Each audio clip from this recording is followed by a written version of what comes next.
Hello and welcome back to the Pixel Tea. I'm Yolanda.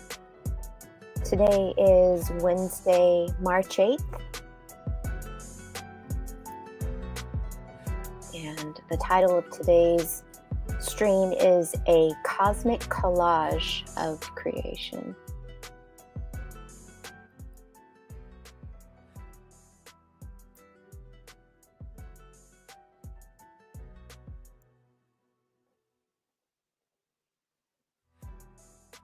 Creation stories from different cultures and religions offer diverse perspectives on how the world came into being, highlighting themes of order, chaos, creation, and destruction.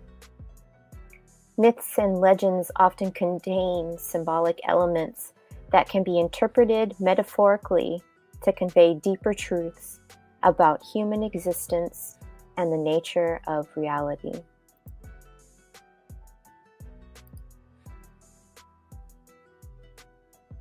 Scripture, such as religious texts like the Bible, the Quran, or Vedas, may contain allegorical accounts of creation and apocalyptic events that are believed to hold spiritual significance and moral teachings. These texts can provide guidance on how to live a meaningful life and prepare for the end times. Science, on the other hand, offers empirical evidence and rational explanations for natural phenomena and the evolution of the universe. By examining these diverse sources of knowledge and wisdom, one can uncover connections and parallels between creation stories, myths, scripture, and scientific discoveries. This interdisciplinary approach can lead to a deeper understanding of the concepts of Genesis, beginning, and apocalypse, end, and how they shape our understanding of existence and the universe.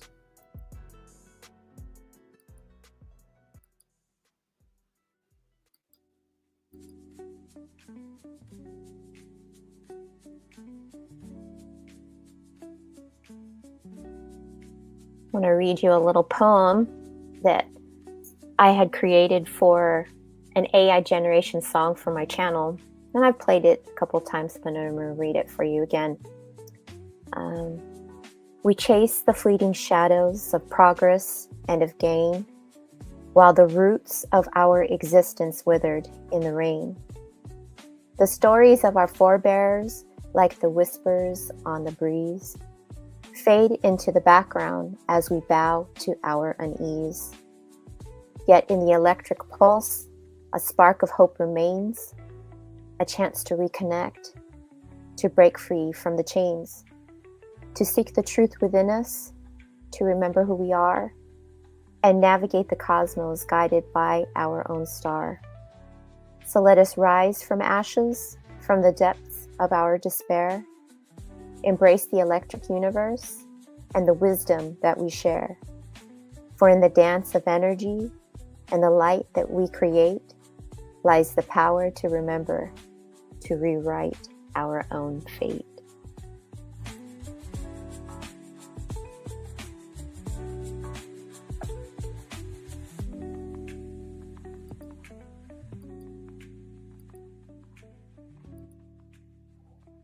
I've been working on videos that I wanted to share for a few weeks now. And I've been doing a lot of journaling and time in meditation. And I'm going to focus again on this image here.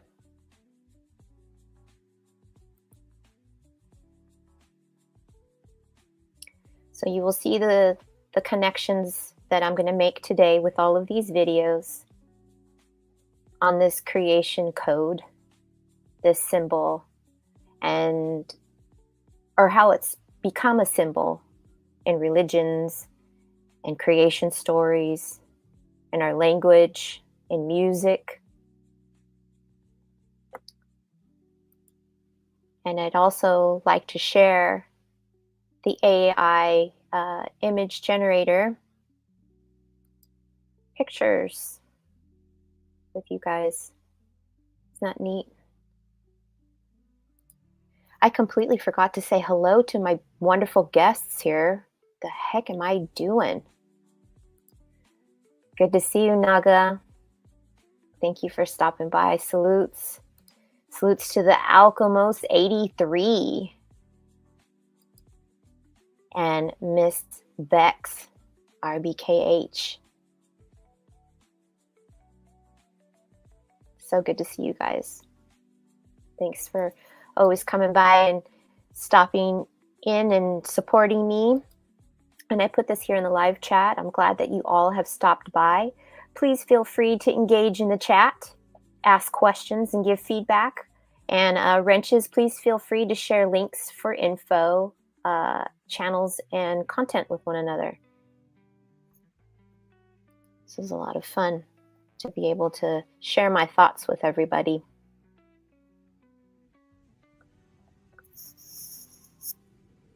Here's my first video for you guys today.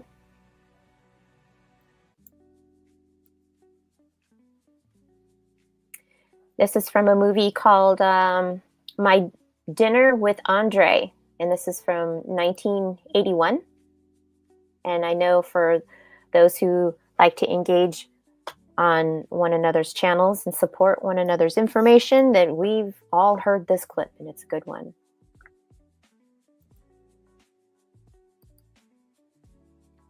Oops.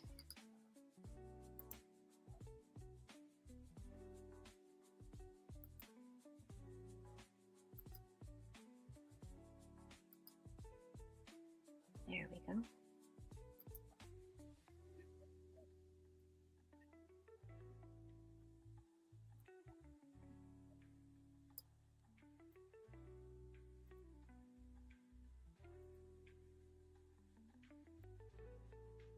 Bored.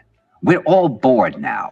But has it ever occurred to you, Wally, that the process that creates this boredom that we see in the world now may very well be a self-perpetuating, unconscious form of brainwashing created by a world totalitarian government based on money, and that all of this is much more dangerous than one thinks? And it's not just a question of individual survival, Wally, but that somebody who's bored is asleep, and somebody who's asleep will not say no? See, I keep meeting these people. I mean, just a few days ago, I met this man whom I greatly admire. He's a Swedish physicist, Gustav Bjornstrand, and he told me that he no longer watches television, he doesn't read newspapers, and he doesn't read magazines. He's completely cut them out of his life because he really does feel that we're living in some kind of Orwellian nightmare now, and that everything that you hear now contributes to turning you into a robot. When I was at Findhorn, I met this extraordinary English tree expert who had devoted his life to saving trees. Just got back from Washington, lobbying to save the redwoods. He's 84 years old. He always travels with a backpack because he never knows where he's going to be tomorrow. And when I met him at Findhorn, he said to me, "Where are you from?" And I said, "New York." He said, "Ah, New York. Yes, that's a very interesting place. Do you know a lot of New Yorkers who keep talking about the fact that they want to leave but never do?" And I said, "Oh, yes." And he said, "Why do you think they don't leave?" I gave him different banal theories. He said, "Oh, I don't think it's that way at all." He said, "I think that New York is the new model for the new concentration camp, where the camp has been built by the inmates themselves, and the inmates are the guards, and they have this pride in this thing they've built. They've built their own prison, and so they exist in a state of schizophrenia, where they are both guards and prisoners, and as a result, they no longer have, having been lobotomized, the capacity to leave the prison they've made, or to even see it as a prison." And then he went into his pocket and he took out a seed for a tree and he said, "This is a pine tree." He put it in my hand and he said, "Escape before it's too late." See, actually for 2 or 3 years now, Chiquita and I have had this very unpleasant feeling that we really should get out. And we really should feel like Jews in Germany in the late 30s. Get out of here. Of course, the problem is where to go, because it seems quite obvious that the whole world is going in the same direction. See, I think it's quite possible that the 1960s represented the last burst of the human being before he was extinguished. and that this is the beginning of the rest of the future now, and that from now on there'll simply be all these robots walking around, feeling nothing, thinking nothing, and there'll be nobody left almost to remind them that there once was a species called a human being with feelings and thoughts, and that history and memory are right now being erased, and soon nobody will really remember that life existed on the planet.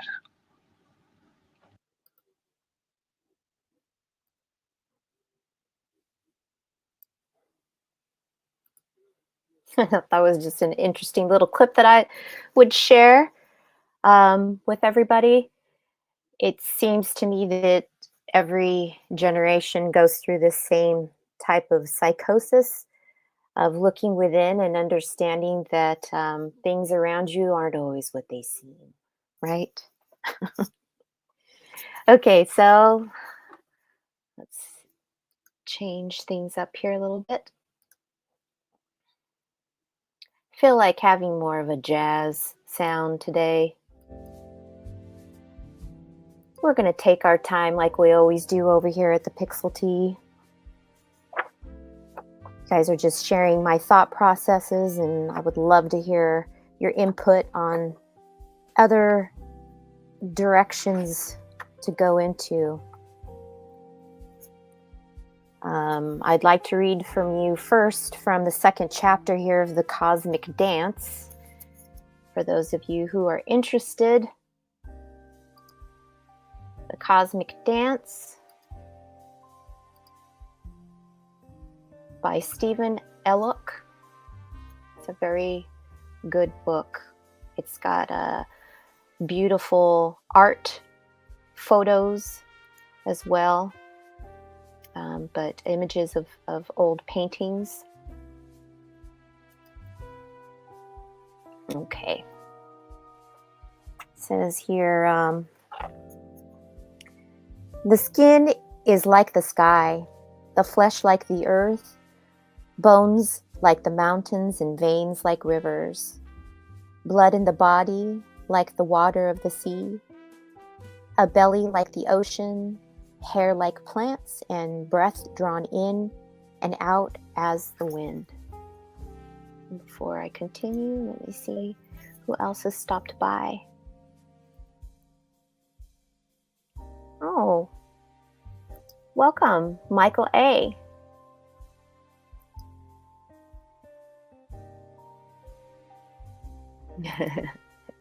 We're sipping over here. We're not sleeping. Yeah. I hope I don't put you guys to sleep, but it gives me a little bit of background noise to give me a good tempo that I need to take for myself. If the music is too loud, just give me a heads up and let me know. It says, according to Chinese mythology, every part of the body of the primordial being or cosmic man, Pangu, became a particular feature on earth and in the heavens. His left eye became the sun, and his right eye the moon. His bones became mountains and rocks, his flesh the earth, and his veins the rivers. In early Vedic texts, Purusha is the cosmic being who created all life. Plato, 428 BC, considered the world to be a living being. And Timaeus, he argued that the maker of the physical universe is a demiurge or god who put intelligence in soul and soul in body.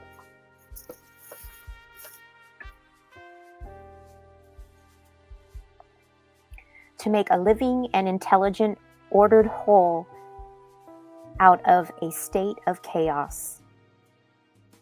It created the universe out of the four elements: fire, earth, water, and air, in the shape of a globe, the most perfect geometric form. Then it created the soul of the universe and divided the substance among us, the planets.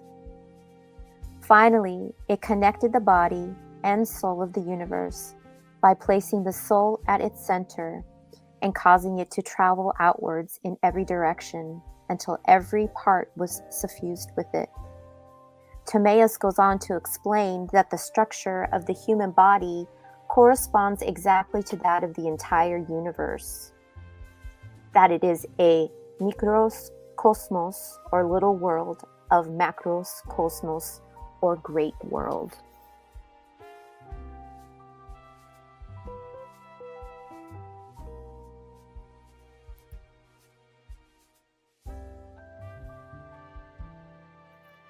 So I already showed you this.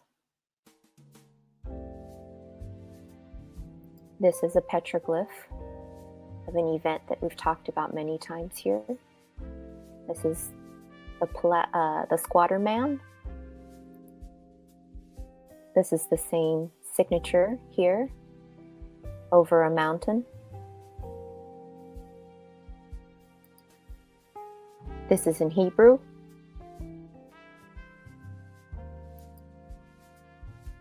And here's a Taurus field cut in half.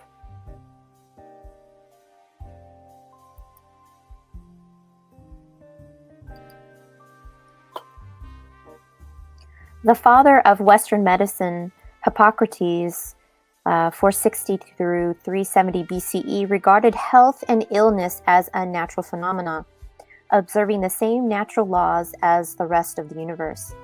He argued that the human body contained 4 bodily fluids, or humors: black bile, yellow bile, phlegm, and blood, which in healthy body are balanced equally.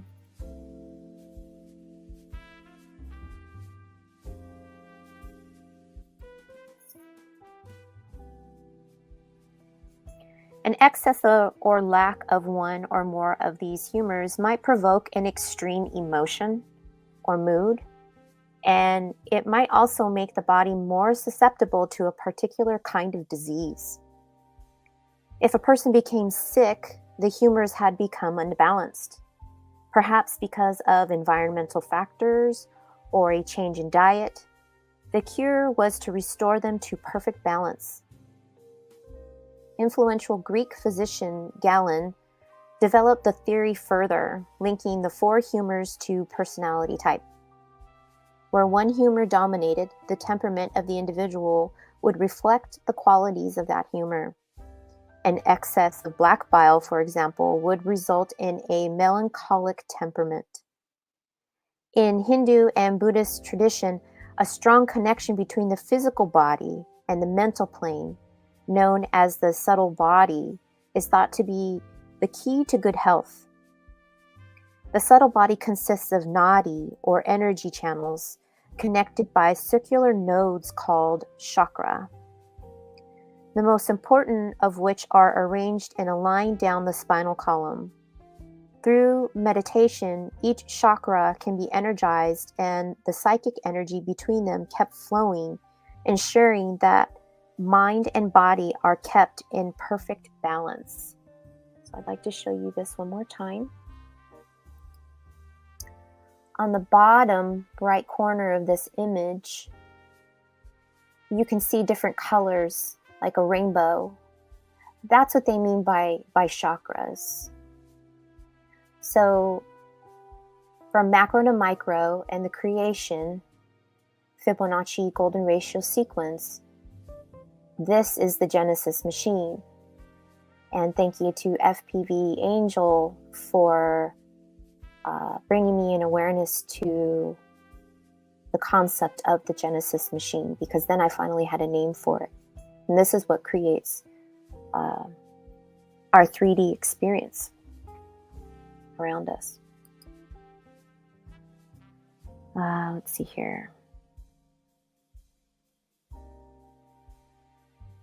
Galen also adopted Plato's theory of the tripartite soul outlined in the Republic.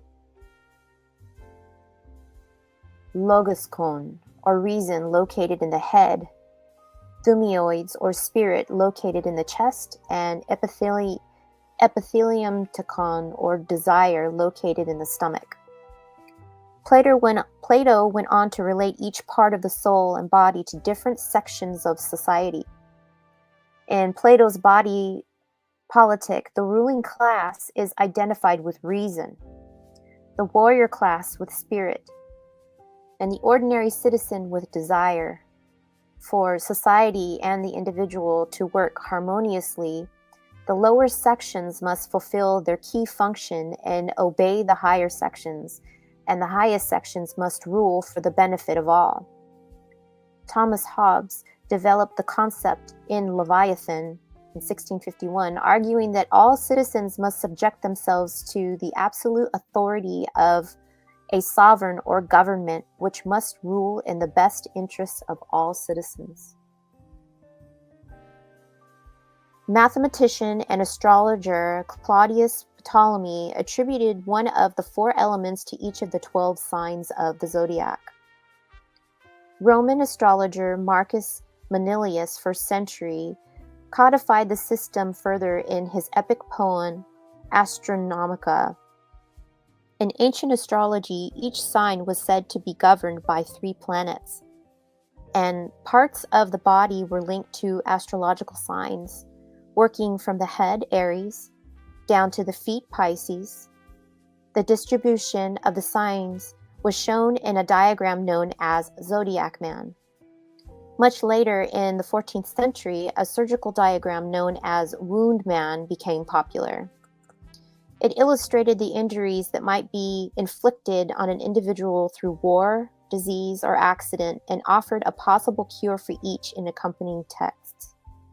Medieval astrology and Galen's theories of the humors and the structure of the human body were not challenged until the 16th century, when Andreas Basilius, 1514 through 1564, published his groundbreaking work on human anatomy, De Humanae Corporis Fabrica Libri Septem, 1543.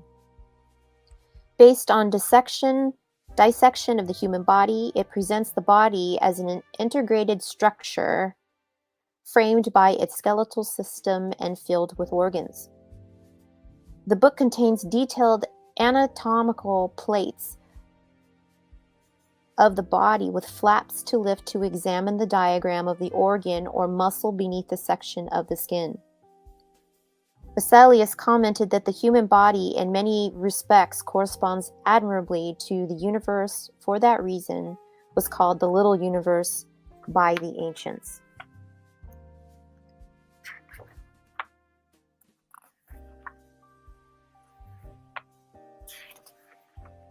You hear me flipping through. This is already 10 pages of images.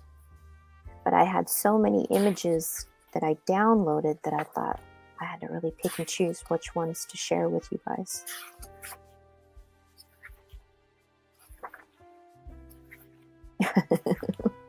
Oh, I guess that's the end of that one. I thought that there was one more page. So that is a reading from the Cosmic Dance.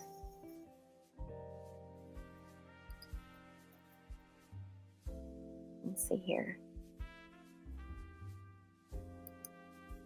The 5 elements of life are often considered to be earth, water, fire, air, and ether.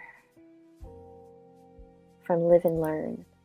According to ancient and medieval science, ether, also known as the 5th element or quintessence, is the materials that fills the region of the universe. Yeah, I'm glad that you pointed that out, Live and Learn, because that was one of my last journal entries. Was a study on the word ruach. I think that's the pronunciation of it in Hebrew. The Hebrew word for wind, breath, or spirit. And that just sent me down a good Bible study for the Old Testament and the New Testament. Ruach is for humans and animals. It's described as the breath. Immaterial beings. This can also reference to immaterial beings such as spirits or ghosts. In Genesis 1, verse 2, and earth was formless, and empty darkness covered the surface of the deep, and the Spirit of God, Ruach, was hovering over the waters. Numbers 11, verse 31. Then the Lord sent a wind, ruach, from the east and brought quails from the sea. And I can go on with other examples of that. But in the New Testament, it's pneuma, which is in Greek. But it's the same concept. And it refers to the Holy Spirit, God's Spirit, or the Spirit with humanity. For example, in the New Testament, Matthew 3, verse 16, and Jesus was baptized by John in the Jordan. As he came out of the water, suddenly the heavens were opened to him, and as he saw the Spirit of God descending like a dove, alighting on him, and it says pneuma in Greek. And I could go further into that, but on a side note, let's see. You're starting to think that fire might not be an element after all. Well, it's plasma. It's just a different form, a different temperature. That's another example. Naga says, I'm starting to think that air might not be an element too. It's a byproduct of the consciousness of one stop breathing. The first thing they lose is consciousness. Interesting. If one stops breathing, the first thing that happens is them losing consciousness. But the brain still keeps going. That's the interesting part, because that's what we hear from people who have near-death experiences, right? And the similarities of those experiences. So I purchased the books of Enoch, and included is the book of Jasher and the book of Jubilees. And I'd like to just share the beginning of this, because I've come to figure out that what I'm really been interested isn't just the electric universe or what this image was, the squatter man, but that I'm learning that our ancestors left us clues of this Genesis machine of creation. And I'll give you different examples from other cultures as well to tie it in together.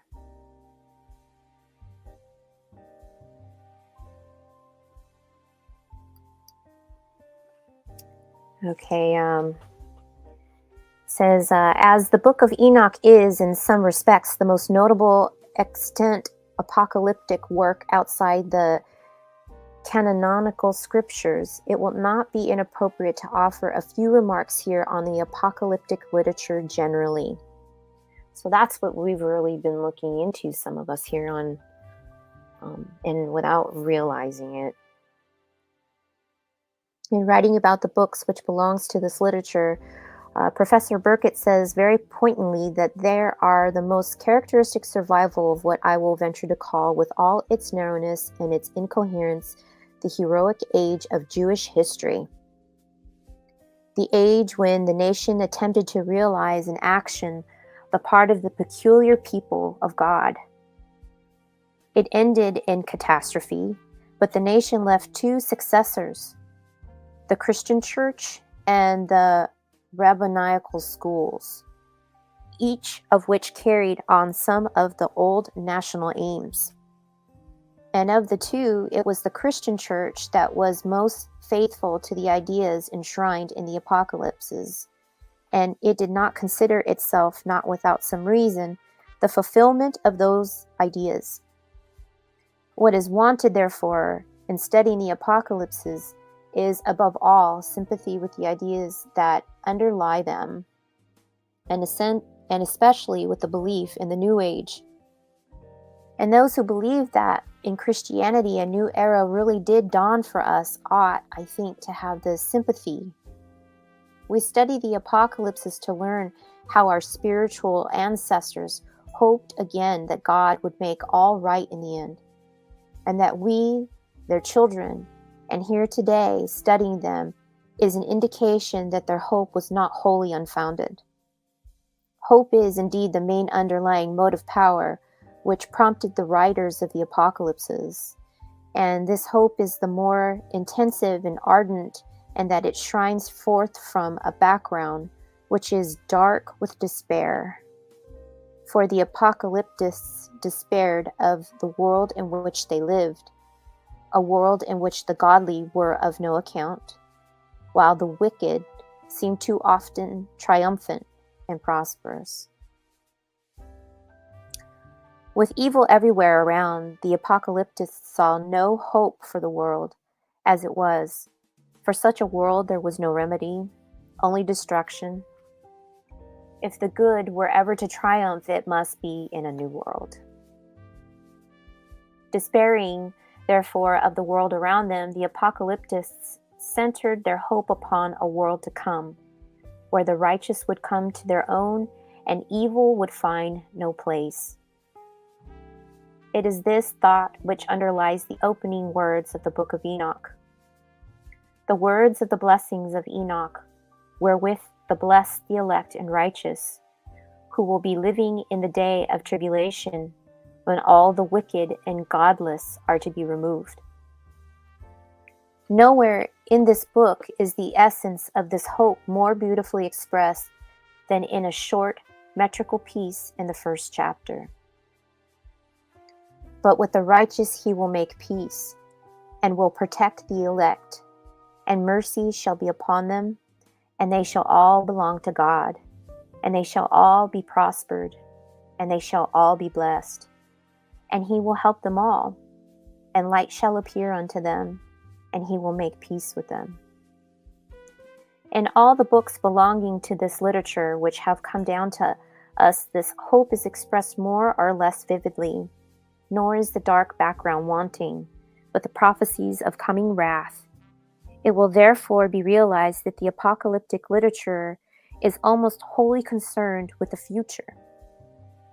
It is true that again and again the apocalyptist glances at the contemporary history of the world around him, to which many a cryptic reference is made, a fact which necessitates some knowledge of the history of this period circa 200 BC AD, for a full understanding of the books in question, but these references are only made with a view to comforting the oppressed and afflicted with the thought that even the most mighty of earthly powers are shortly to be overthrown by the advent of the new and glorious era, when every injustice and all the incongruities of life will be done away with, so that every reference to the present is merely a position taken up from which to point to the future.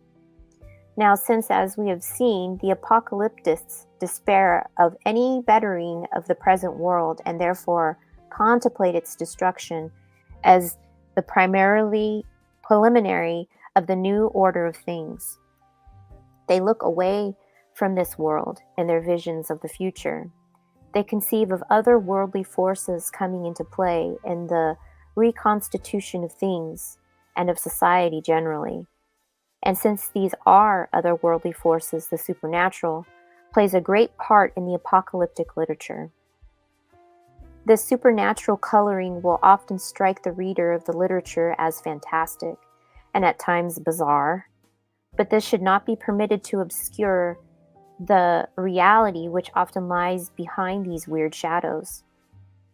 Mental visions are not always easily expressed in words. The seer who in a vision has received a message in some fantastic guise necessarily has the impress upon his mind of what he has seen when giving his message. And when he describes his vision, the picture he presents is, in the nature of the case, more fantastic to the ear of the hearer than to the eye of him who saw it. Allowance should be made for this, especially by us Westerners, who are so lacking in the rich imaginativeness of the Oriental. Our love of literalness hinders the play of the imagination because we are so apt to materialize a mental picture presented by another. The apocalypses were written by and for Orientals, and we cannot do justice to them unless we remember this. But it would be best if we could get into the Oriental mind and look at things from that point of view. Another thing which the reader of the apocalyptic literature must be prepared for is the frequent inconsistency of thought to be found there, together with variableness of teachings, often involving contradiction. The reason of this is not to be sought simply in the fact that in the apocalypses, the hand of more than one author is frequently to be discerned, a fact which easily account for a divergence of views in one and the same book. No, the chief reason is that on the other hand, the mind of the apocalyptists were saturated with the traditional thoughts and ideas of the Old Testament, and on the other, they were eagerly absorbing the newer conceptions which the spirit of the age had brought into being. This occasioned a continual conflict of thought in their minds. The endeavor to harmonize the old and the new would not always succeed, and in consequence there often resulted a compromise which was illogical and which presented contradictions. Inconsistency of teaching on certain points is therefore not surprising under the circumstances. Again, to realize the significance of much that is found in the apocalypses, one has to reckon with a rigid predestinarianism, which was characteristic of the apocalyptists as a whole. They started with the absolute conviction that the whole course of the world from beginning to end, both as regards its physical changes and also all that concern the history of nations, their growth and decline, and of every single individual, was in every respect predetermined by God Almighty before all time. This belief of the apocalyptists is well illustrated in one of the later apocalypses by these words. For he hath weighed the age in balance, and by number hath he numbered the seasons. Neither will he move nor stir things till the measure appointed be fulfilled. Estratus. Thus the times and periods of the course of the world's history have been predetermined by God. The numbers of the years have been exactly fixed. This was fundamental postulate of the apocalyptists, who devoted much of their energy to calculations, based upon a close study of prophecy as to the exact period when history should reach its consummation. The underlying idea is predestinarian, but all these things, according to the apocalyptists, were divine secrets hidden from the beginning the world, but revealed to God-fearing men to whom accorded the faculty of peering into the hidden things of God and of understanding them. Upon these men was laid the privilege and duty of revealing the divine secrets to others, hence their name of apocalyptists or revealers. I'm going to change this because AI made this image for me.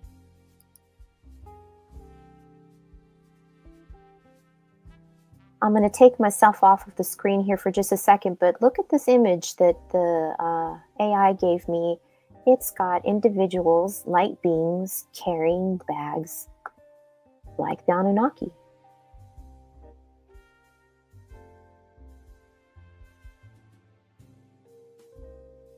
Thought I'd share that with you because that part that I just read reminded me of that. Okay, where was I?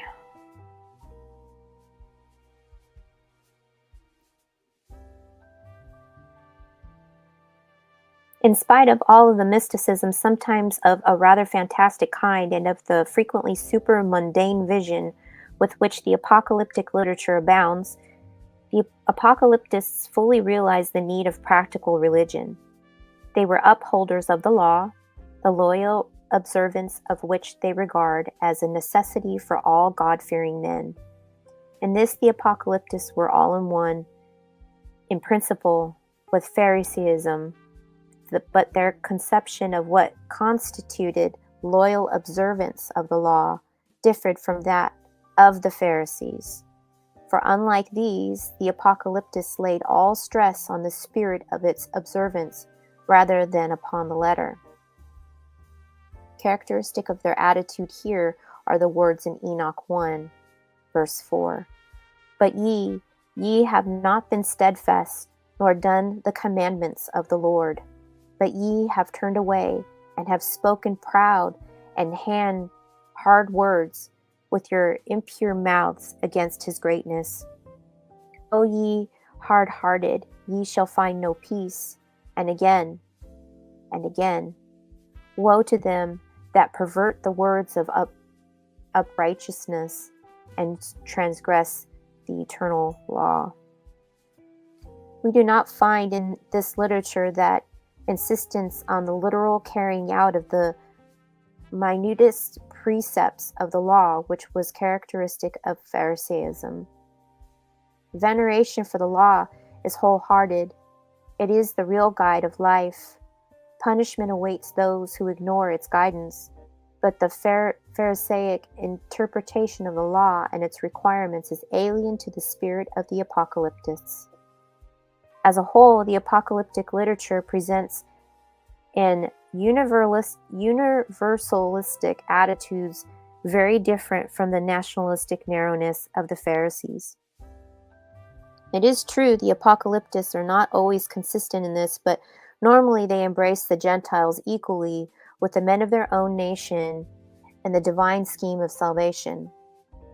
And in the same way, the wicked who are excluded are not restricted to the Gentiles, but the Jews equally with them shall suffer torment hereafter according to their deserts. The apocalyptic literature, as distinct from the apocalyptic movement, owing to which it took its rise, began to come into existence about the period 200 through 150 BC. At any rate, the earliest example of this literature, the earliest portions of the Book of Enoch, belong to this period. Works of an apocalyptic character continued to be written for about 3 centuries. The second, fourth book of Esdras, one of the most remarkable apocalypses belonging to the end of the first Christian century, approximately. There are apocalypses of later date, some of subordinate interests are of much later date, but the real period of the apocalyptic literature is from about 200 BC to about AD 100. Its beginnings date, therefore, from a time prior to that great landmark in Jewish history, the Maccabean era. Maccabean era. Okay.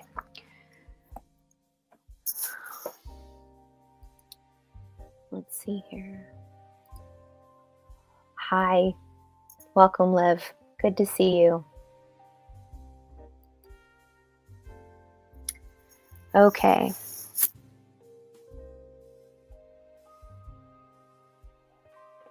So let's show what I like to share next.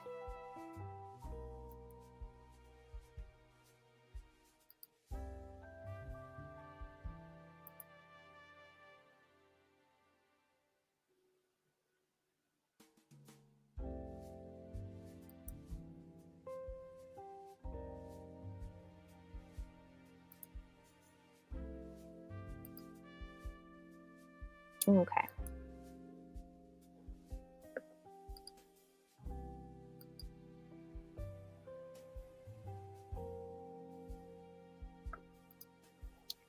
Give me just a second here.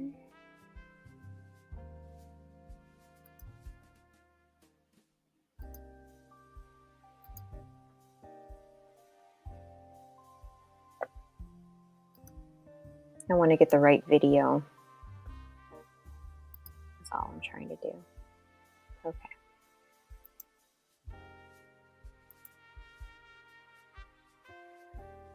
Let's see here. This one here.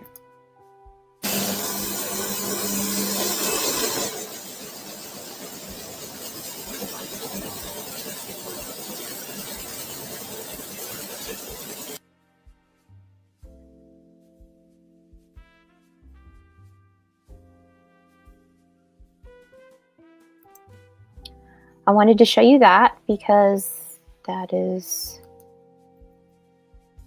how, that's the Genesis machine. That's this.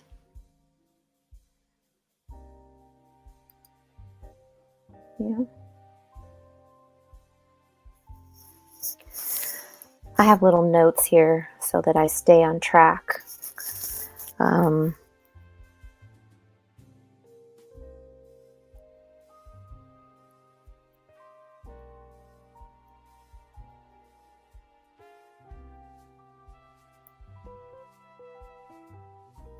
Okay, let's take this one off here. And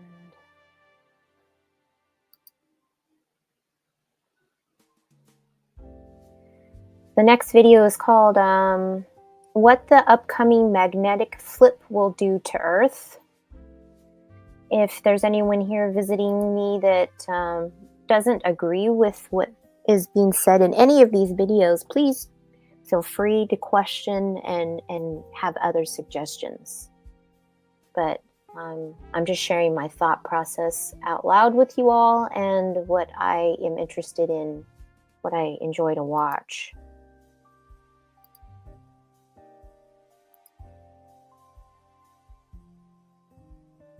Strength, and it's still dropping. But here's what most people don't know. This might be just the beginning of something much bigger. Stay with me because I'm about to show you how this invisible force protects us every single day and what might happen when it starts to fail. So, Earth's magnetic field is our planet's first line of defense, an invisible shield stretching far into space.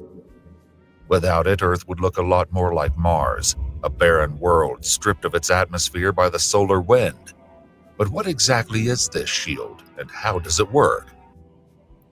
Earth is just like a giant bar magnet, but instead of a solid piece of metal, the source is actually a massive ocean of liquid iron swirling deep beneath our feet. This molten sea, about 1,800 miles below the surface, creates electrical currents hundreds of miles wide, flowing at thousands of miles per hour as Earth rotates. Scientists call this the geodynamo, nature's own power plant. The spinning metal creates a magnetic bubble around Earth called the magnetosphere. It's not a perfect sphere, though. It's more like a windsock in space. The solar wind, a stream of charged particles from the sun, compresses it on the day side and stretches it into a long tail on the night side. But here's the really cool part. This magnetic field creates two giant donut-shaped zones called the Van Allen belts, which trap harmful radiation from space. Think of them as Earth's very own particle accelerator, catching cosmic rays and solar particles before they can reach it. Okay, so here's the image again that we've continuously been showing. So Earth is the magnet to this torus field. We are our own magnets, our heart, and it creates this torus field. But this shield isn't as stable as we once thought. In fact, right now, something strange is happening to our magnetic defenses, and it's happening faster than anyone expected. Remember when I said our magnetic shield is weakening? Well, scientists have discovered a massive weak spot over the South Atlantic Ocean, stretching from South America to Africa. They call it the South Atlantic Anomaly, and it's like a dent in our magnetic armor where the field is significantly weaker than normal. This weak spot isn't just an interesting scientific curiosity, it's already causing problems. Satellites passing through this region regularly experience electronic glitches and failures. It's like they're passing through a cosmic weak spot where our shield can't protect them as well. But that's not all. Earth's magnetic poles are on the move. The magnetic North Pole is racing toward Siberia at an astounding 34 miles per year. That's about 3 times faster than it was moving in the 1990s. Imagine if your compass started becoming less reliable every year. Scientists have found evidence of this pattern before. By studying ancient rocks, they've discovered that Earth's magnetic field has flipped completely, with north becoming south and south becoming north, hundreds of times in our planet's history. The last major reversal happened about 780,000 years ago. But how does a magnetic flip actually work? Remember that ocean of liquid iron? Changes in how it flows can weaken some parts of the field and strengthen others. During a reversal, the field doesn't just switch off and on like a light switch. It's more like a dimmer that gradually fades down and then builds back up in the opposite direction. The process can take anywhere from a few hundred to a few thousand years to complete. During this time, we wouldn't be left completely defenseless. The field becomes more complex with multiple magnetic poles popping up in unexpected places. Think of it like a choir transitioning between songs. There's a period where both melodies overlap. What's crucial to understand is that we're not necessarily headed for an imminent flip.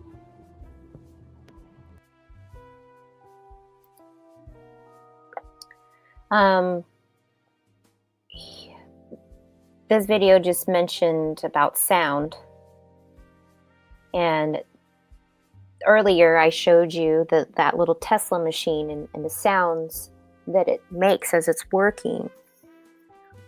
So in these apocalyptic prophetic writings, they warn us of this event, of the magnetic field weakening and changing, and it's going to, we're charging up here in this realm,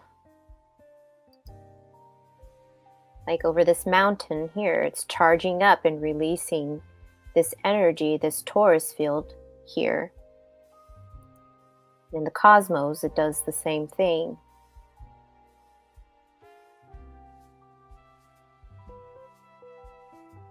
I really think that this is what Mother, Father, I think this is what the Trinity is, to be honest. And different cultures and different religions have their own creation stories for it. Okay, let's see, what is the next? Okay.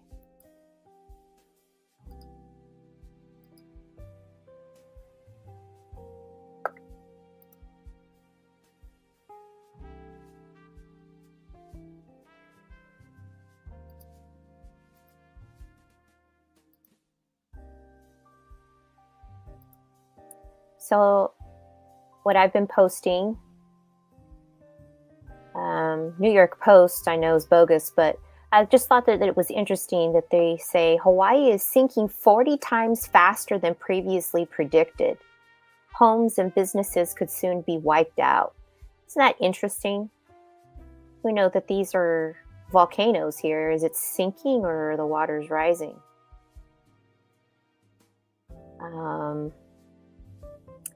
San Francisco earthquake activity ramping up a day ago here in my part of the world, which is in California near the Hayward Fault Line. Here's a nice hyperboloid. Is that the center of a torus field? We just can't see the outside of it, but this is the center. This is an energetic spot.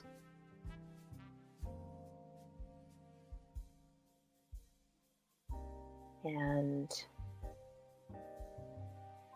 I want to show you this because this image, when I get into Hindu cosmology, reminds me of one of Vishnu's And I hope I got that right. Weapons.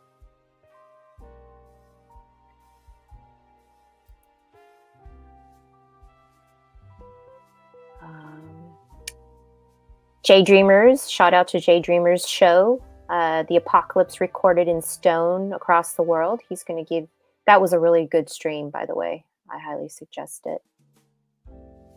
And Dobsonian Power 4 days ago was giving us a heads up on whatever the heck a coronal mass ejection is, if it's real, if it's not, I don't know. Anyway, here's the chart of the energy, the shift of the energy, and that blood moon that we had.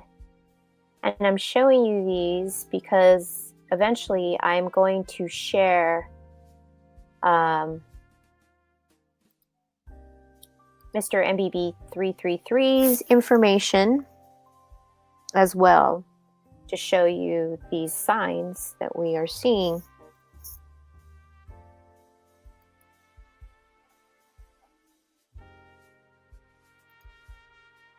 But first, this was a weather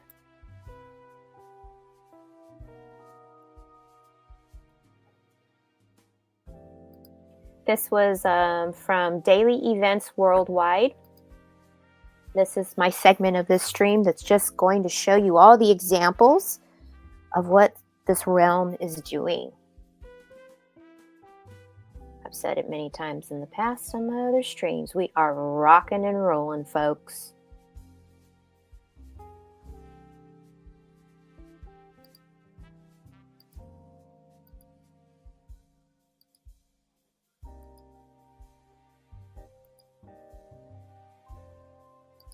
Hello, friends and family from around the world. This is Mike with Daily Events Worldwide, and we are on March 16th, 2025. Welcome to another Sababi Day on the planet, and welcome to the Daily Dew, giving you our space weather update, earthquakes, volcanoes, and world weather.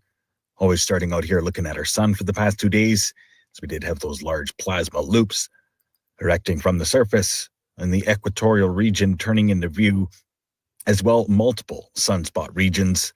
But otherwise, it's been pretty quiet, which is a little bit concerning with all these sunspots facing us right now.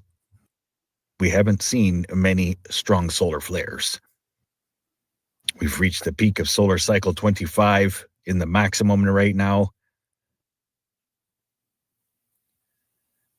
And we've reached a peak in sunspot activity, as now there are 14 sunspots Earth-facing and turning away. Looking at multispectrum here, pointing out the last 48 hours of events. Minor C-class solar flares, plasma filaments, as well coronal hole turning away.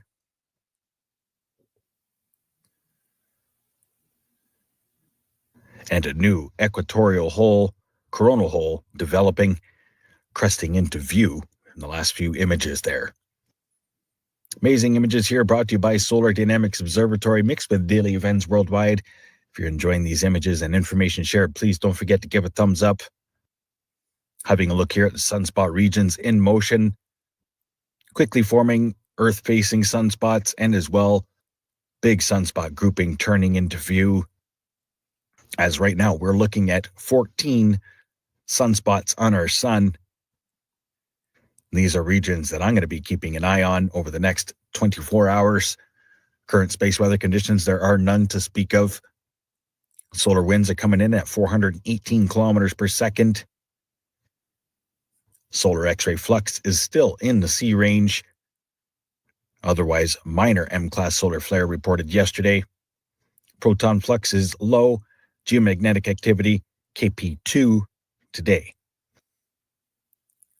Space Weather Prediction Center here showing a most recent coronal mass ejection, which was from the plasma filament eruptions shown in the first few images, but in a southward fashion, so these will be scooting underneath Earth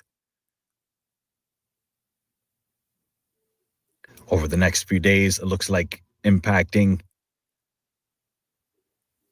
18th to the 19th will be our next geomagnetic event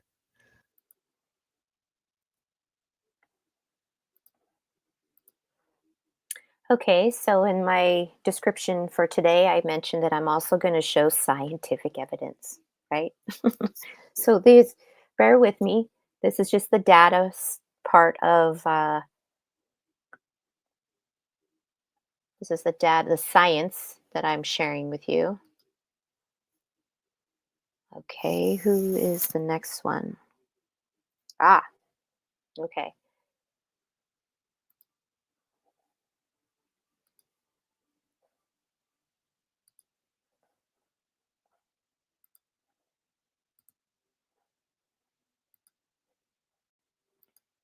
Hope everyone's doing well.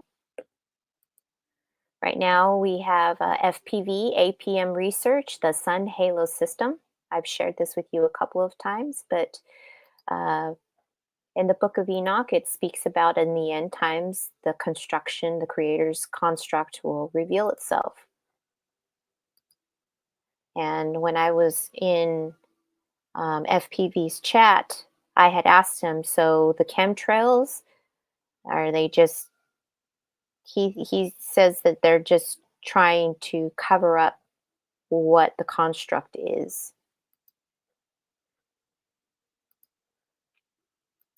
This is the current model I have been recreating of our Sun's halo system. Its technological configuration, which we have been privileged to see being revealed in the heavens. Remember, revelations simply means the construct reveals itself in the end times, the end of a cycle we have covered in our end times decoded videos. What we are seeing are various parts of the Sun's actual projector system being highlighted. Many parts of the solar boat's technological workings being projected, as well as the Sun's image. The Sun is attached to, or is a part of, the large horizontal halo. It is this that epicycles across our sky. Of course, its physical model is doing the same movements below. The scarab beetle represents this vehicle below, which is why the scarab beetle was considered sacred. It has very special meaning, and we can see why now. The scarab beetle decoded. It represents the solar boat, the Sun's vehicle that is projecting our Sun's halo system and image. Although I use the word projection, it is more than that. It can physically interact with the environment around it, converting elements to matter as it goes. They all operate on this same principle. The moon also has this same halo configuration, but appears to be doing a reverse role. Watch them in the sky, people. You will see and capture these very special reveals sooner or later. This is what they are trying to hide, the true nature of our realm and how it really works. So we have a large horizontal halo which contains 8 nodal points, which we have previously referenced in many decodings, of which are doing different functions. We have a smaller horizontal halo at node 1, which is where the Sun's image seems to be originating from. At the front is a vertical halo, which is obviously involved in producing a vortex, which is used to start the Sun generating its solar image. This one connects to the large horizontal halo at nodes 2 and 8. The two nodes we usually see either side of the Sun, and is working in conjunction with the larger vertical halo we see at nodes 3 and 7. This larger vertical halo is usually noticed by its show of colours produced in the visible spectrum, which reveals its electromagnetic nature. You can view various captures of the Sun's halos on our Sun Halo Focus videos here on my channel. A big thank you go out to all those people who have sent in their very special captures of this amazing revelation. There is much more to see yet. Eyes to the skies, people. Hello and welcome to APM Seasons. In this video I will be explaining how our seasons work with the Sun and the gates. You will be seeing a lot of information on screen, so I'll use this screenshot to help break down what you are looking at. Here on my side of the world, the Sun is coming and returning back into this gate, which is why the weather is also intensifying the way that it is. Particularly, I was just speaking with my cousin in Oklahoma and how crazy the weather is over in Oklahoma. We are now in spring equinox and the sun is returning back over here. On the left, you can see the waveform tracker. This basically tracks the changes across the seasons. We will get into that in a few moments. On the bottom left in green text is information from the creation calendar synced with the seasonal switching. When you see the red chevrons, some extra information is displayed in red above and beside it. At the bottom center is the astrology tracker. This tracks the zodiac information and a few other things. On the bottom right is the sun gate tracker, which I made to help me decode the gate's correct sequences and track the sun by degrees to help identify the gate switching from Auckland, New Zealand, and their perspective bubble. So without further ado, we will continue. We are starting from the March equinox, gate 4R on the map. Each crossing and return of the sun represents 30 days or 1 month, 360 days total over the course of a year. We did add a 24-hour sun. For now, I placed it in the path coming up from gate 6F. Boots on the ground needed from the northeastern latitudes to determine where it comes from and heads back towards the east gates. You will be seeing information relating to the sun's return path above the waveform tracker and the object crossing the map from west to east after sunset.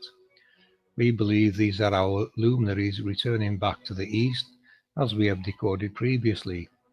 I do think the sun uses a sinusoidal orbit, but we added them all near orbit also, as there is more than just the sun returning east, and we will be trying to identify them by their set times. You may think those waveforms just depict day and night, but you would be wrong. They physically exist, and we have recorded them on the mimic maps. You can see them if you look carefully in the overlays on the top left. You will also see them change with the seasons in the waveform tracker. There are also members in our group recording the ISS passing, so we can try and get a better look at it. We do expect it to vanish completely before your eyes, as we have shown before with the mimic map findings.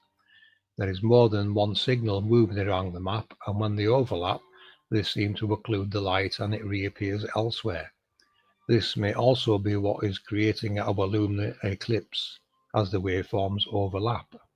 Remember, there is more than one luminary moving around up there, and all will have their own unique waveforms. As we have shown in our Power and Glory video, that light in the sky is Isis, Ra's mother, rejuvenating the sun, which actually decodes as a recharging process. Solar rejuvenation, as worded in the 12 Gates presentation. In Christianity, that light in the sky is known as Mary, the star of the sea. How did we forget all this? The information in the Sungate tracker was obtained from time and date by P900 Coolpick Sandra. She picked a random year, which in this case was 2006. We recorded the information for sunrise, sunset, total sun hours, and the compass degrees to the sunrise as viewed from Auckland, New Zealand.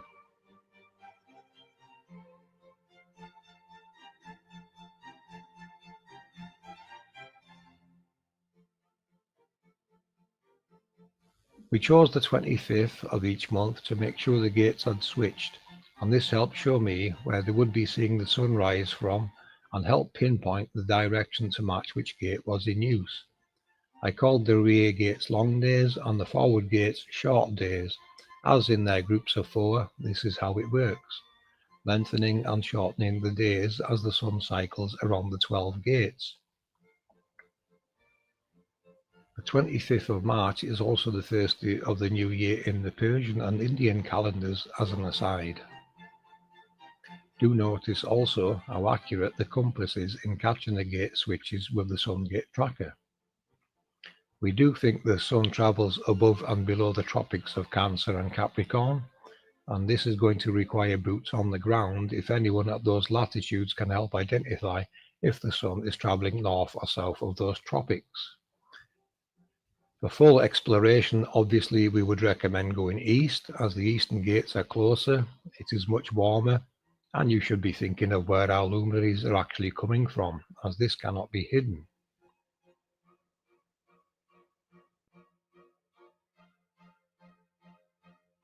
The first thing I did notice with this is our zodiac is directly linked to the switching of the gates, as you can see in this animation. The gemstones connected to birth signs may actually be created by our sun as it passes over the locales where these gems are found. More work needed there, but as we have shown in a previous video, our star halos are responsible for depositing elements. We see the dispersal as shooting stars and such, but more on that later. In the animation, the sun is finishing its yearly cycle in February from gate 3F and will cross over to March for the new year in gate 4R. The creation calendar works perfectly and now has the gates in the correct sequence, which is 4R, 5R, 6R, 6F, 5F, 4F, 3R, 2R, 1R, 1F, 2F, 3F, and back to gate 4R. A little bit more information on the long and short days. Due to the difference in distance between the gates at their front and rear in their groups of 4, these are what are responsible for people assuming the luminaries are travelling faster at certain times of the year. In reality, the sun has just shorter or longer distances to travel west, depending if it is coming from a front gate or a rear gate. Obviously, it will have a few thousand miles less to travel if coming from a front gate, and longer to travel from the rear gates in their 4-group set. That's interesting because when I was messaging in FPV's live stream that he had today, I had asked the question, is it just me, or does anybody else notice that the sun and the moon in the sky are closer together? And this is what he was trying to explain to me. So now I know the sun is moving into a different gate, and this makes sense to me now. I thought it was an end of world There is scenario. something else I have to show you. More surprises. Isn't there always with this research? Gates 4R, 5R, 6R, 6F, 5F, 4F, 3R, 2R, 1R, 1F, 2F, 3F, and 4R. If I were to stand at the equator facing east and take a photo on the 25th of each month, I would capture this image. This, ladies and gentlemen, is our sun's true analemma orbit as dictated by our zodiac and the 12 gates. We are instantly reminded from various cultures, such as the Egyptians, that our luminaries are birthed from between the thighs of the goddess Nut. Do you see this, people? Isn't that amazing? Everything is being placed back into its original context and making more sense. I have added our zodiac signs over these locations. As far as we're concerned, everything still needs decoded and broken down into its correct context. Everything. I guess the question now is, who is going to be the first person to record our sun's true analemma? Good luck, people, and I hope this presentation makes sense to you and helps with your own research.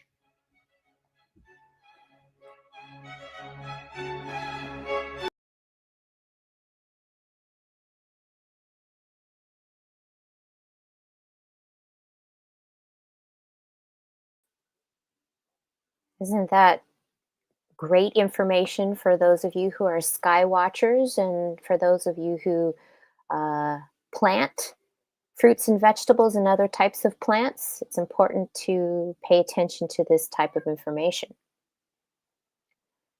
Let's see here. What do I have next for you?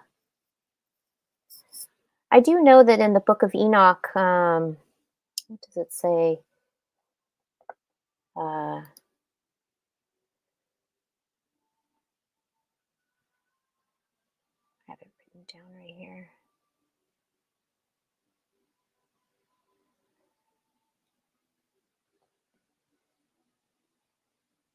book of Enoch, specifically in chapters 72 through 75, the astronomical book references gates or portals through which the sun, moon, and stars rise and set, but it doesn't explicitly use the phrase gates of the sun.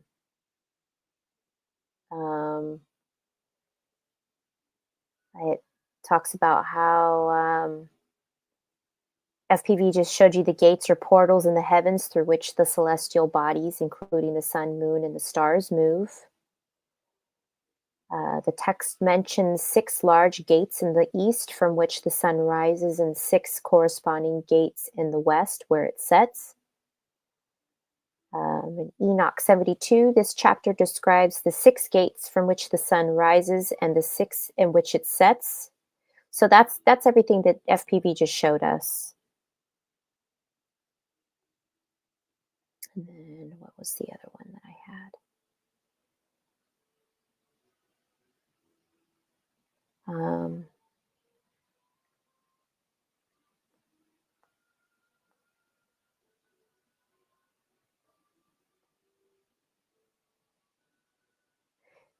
It says, and I saw the sun has a light 7 times greater than the moon, and I saw his circle and his wheels on which he always goes, going past always like the wind with quite marvelous speed, and his coming and his return give him no rest day and night. And that is this Taurus field.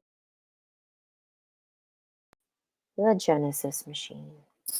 Okay. So now we have some examples of some crazy stuff happening with the weather. Let me find the timestamp.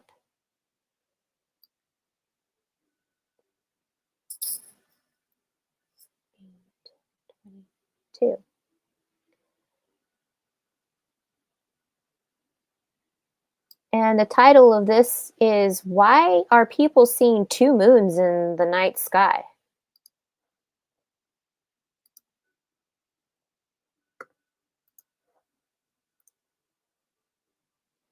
That's not a lens flare. See, lens flares are these. See this little they move around. That right there is staying right in that spot. It's actually slightly moving up. You're going to see it to the left. It's changing. It's not quite there yet. Can't see it at all right now. But it's behind the cloud for sure, because it keeps poking out. When the cloud goes by, you see it. Oh, there it is. See, it's right in that little crack there. See right there? Doggone it. It's still right in that same spot. There it is. See there to the left? What in the hell? It's not a lens flare.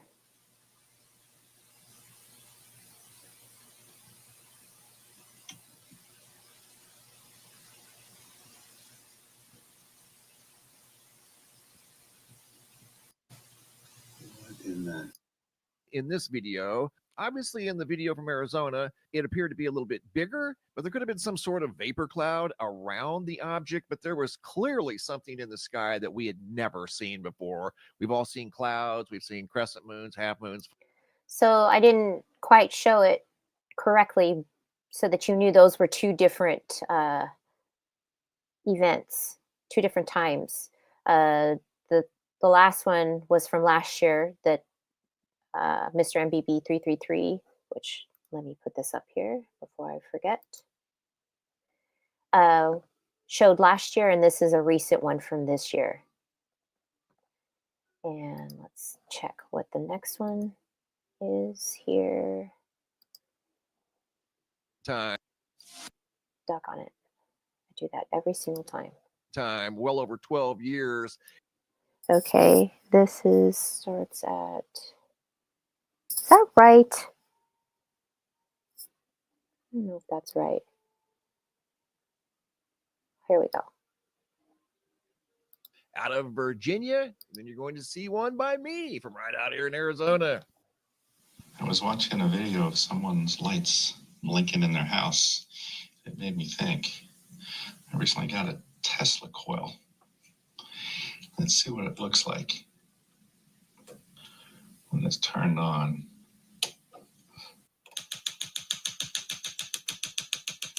A light added to near it.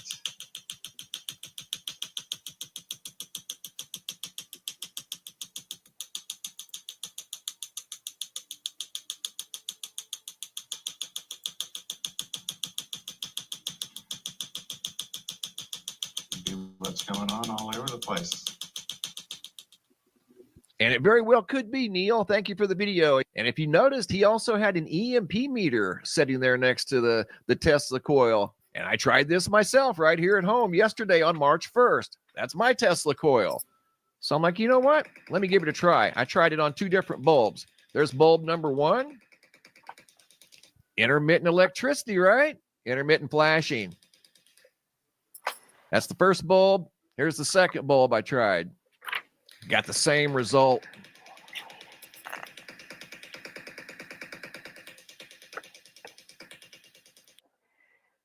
So you're seeing a micro version of what's happening in the world, right? That's the example. The antenna is the hyperboloid of the torus field. The bottom is generating it, while the electric, the atoms, all that kind of stuff comes together and creates those sparks, that lightning. And he's been tracking all year all of these grids that have been glitching, right? The lights have been flashing. This is what this part is about.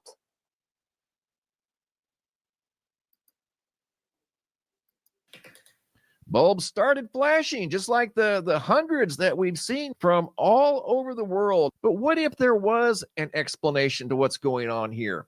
Have you guys ever heard of Dr. Paul LaViolette? Dr. Paul LaViolette theorized many years ago about a lot of things, but one thing that he theorized about was the galactic superwave. And this is a quote from one of his papers. This was prediction number 13 back in 1983. He goes on to say in his dissertation, LaViolette proposed that a superwave produced by an explosion of our galaxy's core could be immediately preceded by a very strong gamma ray pulse, 10,000 times stronger than what could come from a supernova explosion. And he goes on to say he pointed out that upon impacting our upper atmosphere, this burst could strip electrons and induce a powerful electromagnetic pulse.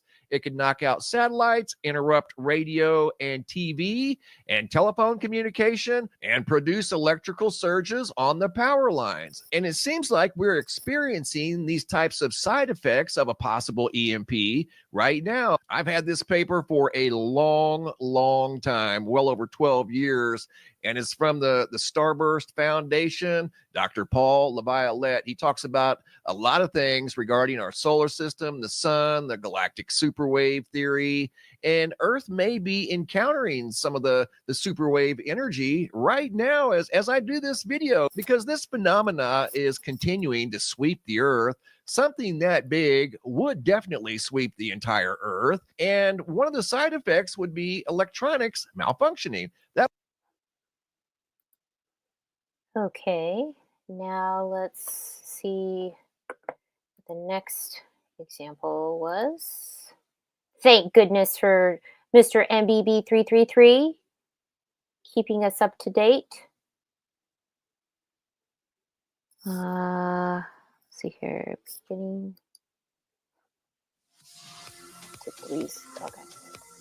What's up, guys? Hope everybody's doing well and having a great day. Have a lot of interesting things to share with you guys in this video, so stick around. Don't go anywhere. We're going to take a look at an incident that occurred down here in southern Australia following the recent blood moon. We all know the moon controls the oceans, and apparently a strange toxic brew has been whipped up in the oceans down here in southern Australia, right here along this stretch of coast near Adelaide, Australia. Article over here at surfer.com goes on to say hundreds of Aussie surfers sick from a mysterious sea foam. The strange sea phenomena hit South Australia making surfers ill. Article goes on to say strange sea phenomena hits South Australia. The article's dated March 18th. This occurred on the 16th and 17th along the South Australia shores. Once again, making surfers sick that were caught out in the foam, wreaking havoc on marine life that were in the area, from fish to seahorses to even octopuses. The foamy phenomena was washed ashore at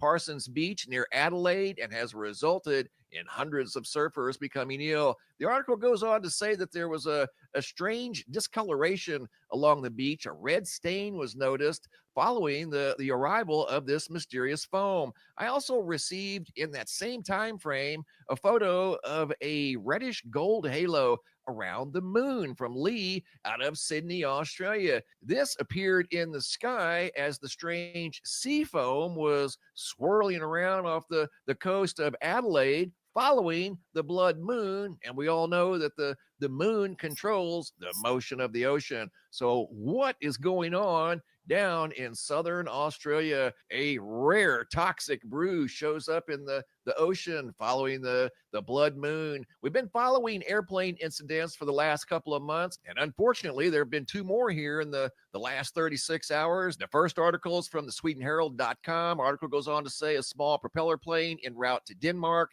has crashed in the Swiss part of the Alps. There were 3 people on board that perished. Article goes on to say the plane took off from St. Moritz on Monday afternoon. That was yesterday. And according to the police report, crashed 2 minutes after takeoff. And within hours of this incident, there was another incident involving the same circumstances. Article over here at CNA.com goes on to say 7 perished after Honduras plane crashes into the water right after takeoff. Same circumstances. So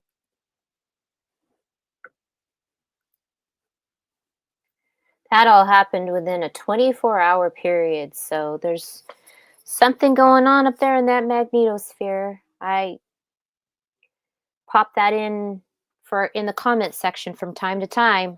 I keep an eye on all these planes crashing. In all my life, there have never been so many plane crashes, and I don't care what politics are going on with the flight navigation. I think that it's a much bigger thing going on than what people are willing to admit or accept. I've played Ken McClellan's videos multiple times over here. This is his most updated stream on his Apocalypse and Genesis update.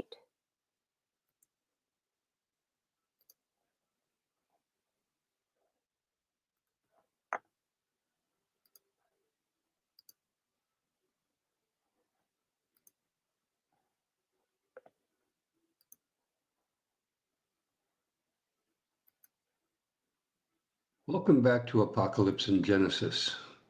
This morning I must have gotten lonely because I was conversing with an AI. Let's face it, it's not like friends or family want to discuss this stuff. So I asked Copilot, if we posit that the houses of the zodiac were originally separated by vertical lines, as opposed to Ptolemy's squiggly mess, and the midpoint for the vernal equinox was smack between Aries and Capricorn, we arrive at 2025 as a marker for the great year. Might this suggest precession's end was vitally important to be remembered and that judgment should now be expected? The machine's reply suggested that my proposition could be off by 145 years. And removing the fluff introduction, the answer was, interesting proposition. However, determining specific dates for eschatological events such as judgment is speculative and not grounded in established astronomical or astrological practices. The great year or Platonic year is a concept of complete cycle of equinoxes around the ecliptic, approximately 25,772 years. Linking this to a specific date remains within the realm of theoretical interpretation and personal belief. So let's translate. When the apocalypse comes, it will be an absolute surprise to the government, the church, and the artificial intelligence engines, and there's simply nothing here to discuss.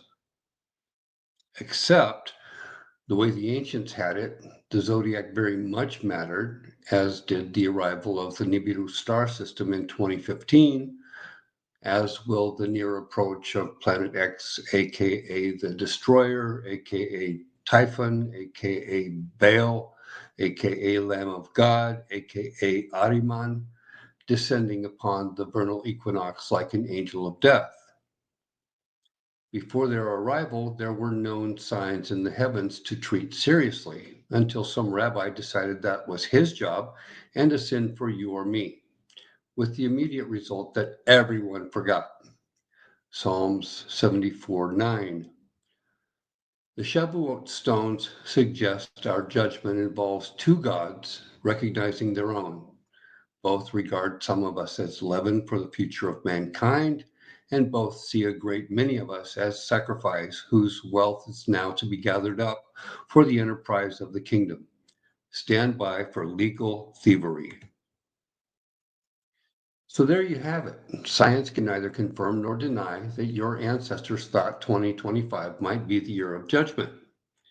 On the other hand, the elements do appear to be lining up. For example, this appears to be a year of the seal. You have a Saturn sun at the vernal equinox and a phoenix at the autumn equinox. And the two loaves, the Shtei Halekim, appear to stand for the lambs and the goats, Aries and Capricorn. So you have the Christians as Gentile volunteers for the sheaf wave offering, and Jews will hang on for Shavuot and Yom Kippur. Either way, the labor pains of creation begin now, though I don't expect the great cataclysm itself for a few months. Here you have Urkuchie, the Ur dragon, descending at the first of Aries. He was also called Quetzalcoatl or Kukulkan or Viracocha, descending upon the eye along the new axis of the equinoxes, who became for ancient Canaan Baal, the bull of heaven, or the Asherah tree. For Egyptians, he was the Uriah's crown. In Deuteronomy, he was the sword of God. For Christians, he was the Lamb of God. At Jebel al-Lawz, he was a mountain resembling a heron. Basically, the approach of Planet X at the sign of the dove was our first big warning that apocalypse is on the way. A big sign to watch for was the apparent arrival of a second moon. And though it wasn't due until the end of the month, it's already been reported by Mr. MBB 333.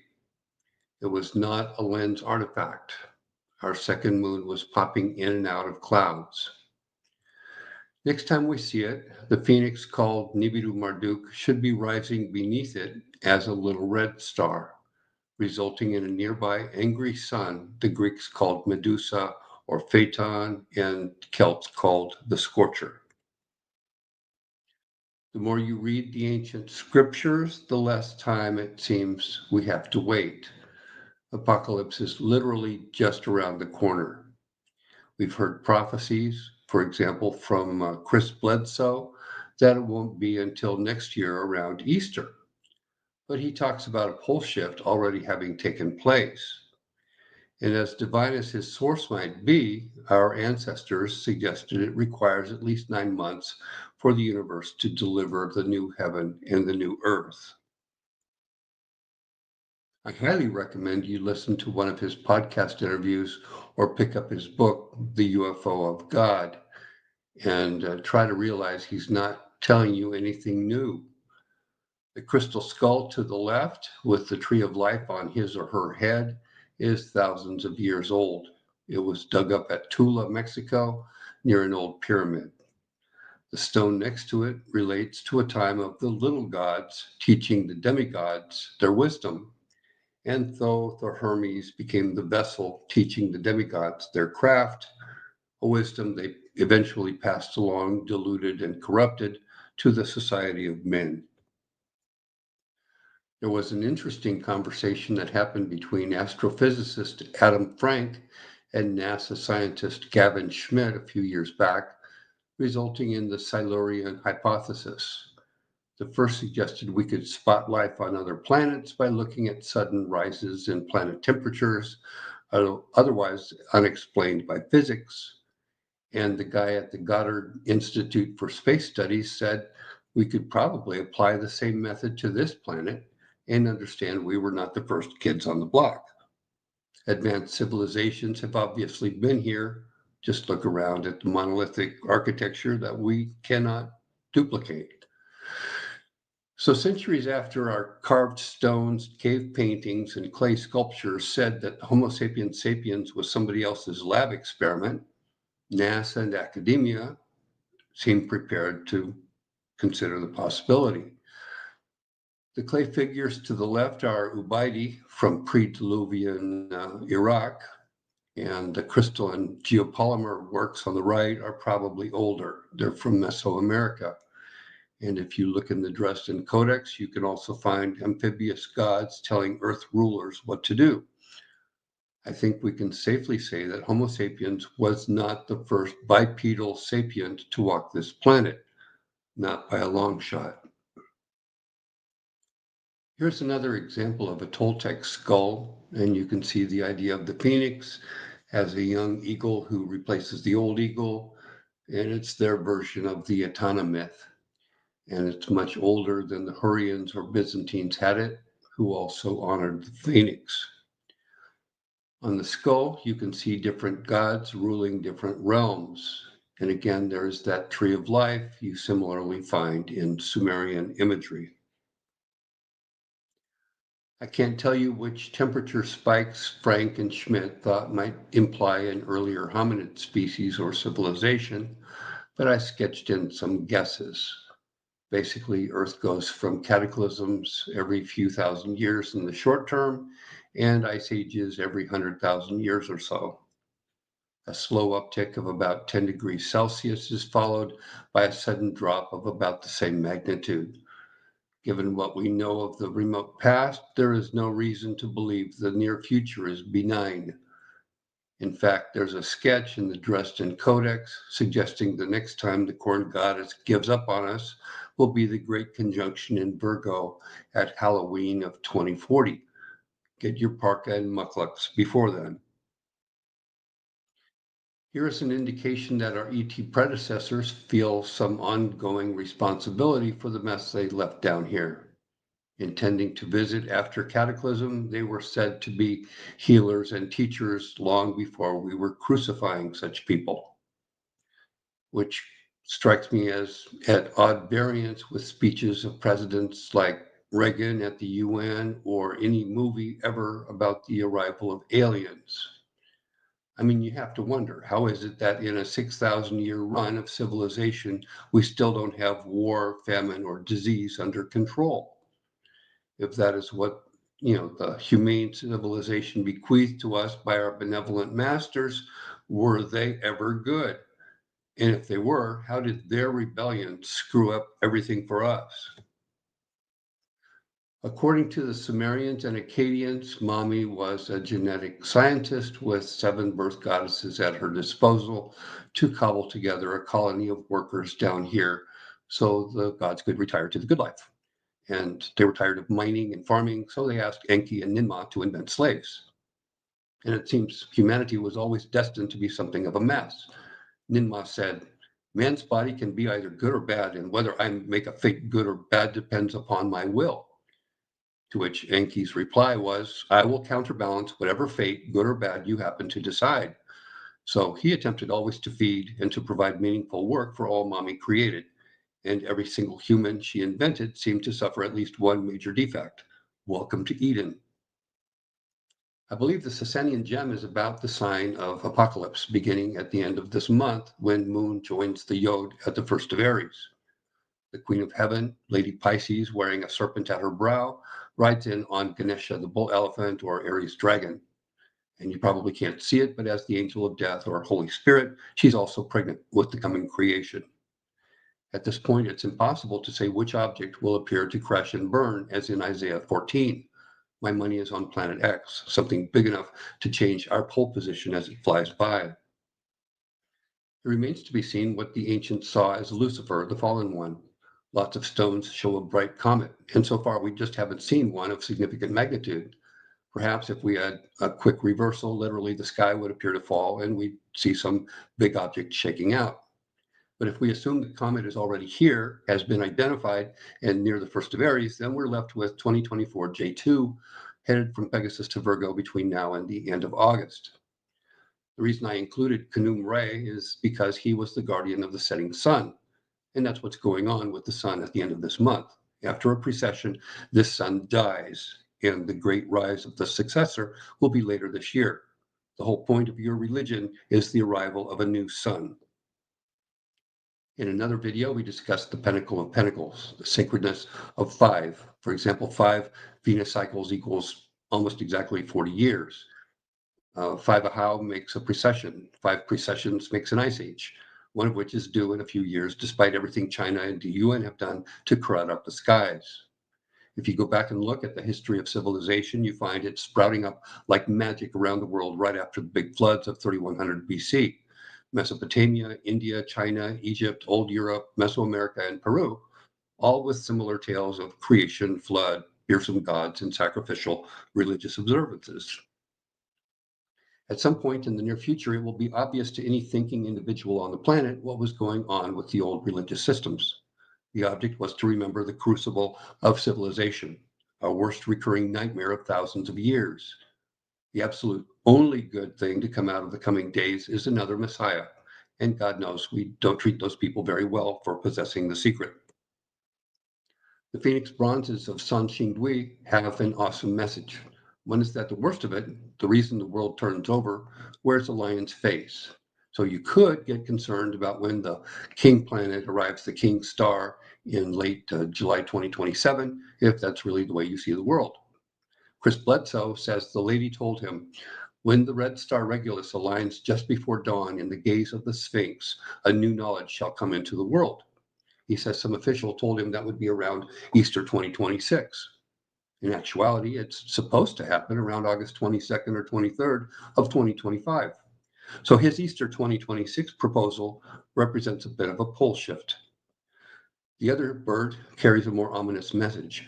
He appears to be saying that when you see Orion from 3 houses away, like a few days from now, know that the pole shift starts in about 3 months. He has 3 tail feathers with the same 3 stars pointing up and 3 tail feathers with the same 3 stars of Orion pointing down, meaning that Jupiter's arrival with the sun at Orion for the summer solstice could be a mighty big deal. And that if that were the only sign, then I'd ignore it. But there are others. Not sure how well you can see it, but Baal's name on his back basically signifies the Aries dragon. And he's the one who shoved Enki, whose sacred number was 40, into the underworld. See Berlin's VAT 10099, VAT 9946, or Iraq's IM 3252, implying that pole shift happens close to the summer solstice and the Jupiter-Sun conjunction near Orion's bat. Gilgamesh, Jupiter was seen as the one who flipped Taurus. I have a Native American stone saying the Phoenix flips Orion to the other side of the sky. Revelation 13 has Draco and Lupus trading places. Egyptian myth reverses Orion and Lepus when Seth takes over. So it's all the same message. The Ohuelans knew it. The Hongshan Chinese knew it. Whoever carved my Canis Major pipe knew it. We're basically 3 months to Armageddon, which is why we haven't shut off aid to the Ukraine. We're hedging bets as to whether we want to do World War III. I believe it was Theodoret of Cyrus who claimed the Jews and the Samaritans had different ideas regarding how to pronounce the name of God. In question 15 on the Exodus, he said the Northerners knew the name Yahweh, whereas the people of Judah pronounced it Aya, which was ironic on a couple of counts. Aya was the name of the second city conquered by Joshua, meaning that the city founded by the God of life was reduced to ruin right after Jericho. And second, it was the Jewish word for a loud, obnoxious bird after whom Jews called the Northerners. Nonetheless, there was wisdom in the name. It's a clue that we'll get into trouble roughly about the time Jupiter reaches Orion's bat at the end of May, and then the world turns. In the middle, I gave you 2 dates on the Sphinx. The first is when my astronomy program says the Sphinx will be gazing at Regulus, the heart of the Lion of Judah. The second is when someone told Chris Bledsoe it will happen next year, meaning that between those dates, the sky must shift by 3 houses from Orion to Leo, which you know has got to hurt some people down here on planet Earth, like North America, who might have to pass underneath the ocean for a moment. In Egyptian, the verb attached to the gray heron, called the Bennu bird, that became Thoth, was Oben, meaning to rise in brilliance. And again, when you spell out the name in the old text, you find a secret, implying that our big day might be closer to September 21st, the eclipse in which Raven eats the sun. Our confusion is because the signs of yesteryear have moved a quarter sky from when they came last time. After having bought a bunch of these artifacts of the apocalypse, I can tell you there is a gold standard for the stones. An apocalypse stone should provide you more than one hint of what's coming. Sometimes it spins, sometimes it's magnetic, sometimes it glows in the dark, but ideally it will confirm its own image somewhere on the stone, or it will include more than one of the characters or facts of the end. Imagine how much work went into this one little stone. And you can think me delusional if you're a left-brain person. Not everyone is wired to see a message being telegraphed across the ages. It's one reason there is no way I could ever have warned you in a 1-hour special. Disbelief is infinitely more convenient than contemplating apocalypse and Genesis.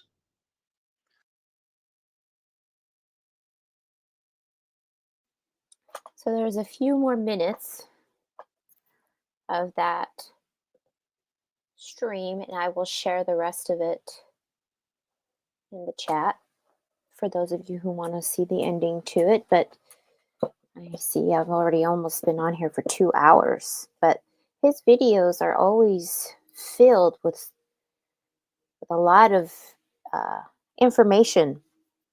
So 20 minutes of a lot of information is not a big deal for me, but I recognize when I have a stream going that that's a little bit different. So I'm going to show you guys.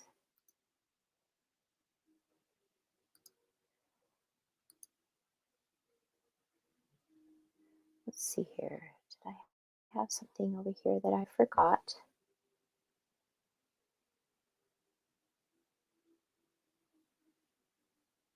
Nope, not yet. Okay. We're doing okay here.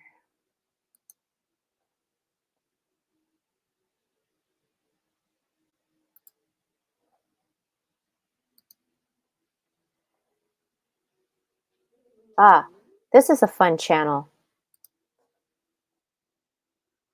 Have any of you guys come across those channels that just do the most random visuals and music? And you just think, is this an AI account or is this an actual person? Is this a psyop? Whatever it is. But these little videos are clever. Needless to say, they are clever. Let's see here. That's what I want. This channel is called X7Q5A96.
is. That last part was my favorite.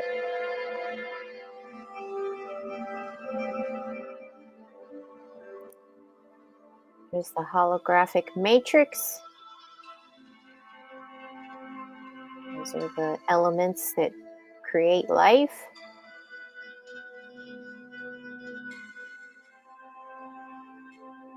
I actually think that I've seen footages of whatever they're pretending is outer space. That was... also does look like something in the ocean.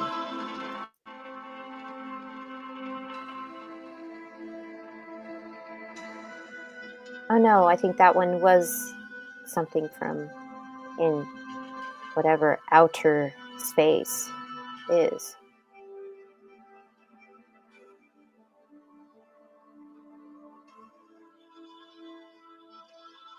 It's like singularity. Ah. There's that Fibonacci sequence, in that torus field. North Pole, South Pole. That's underwater. Thank you, FPV. Good to see you, sir. I played a couple of your videos earlier in my stream today.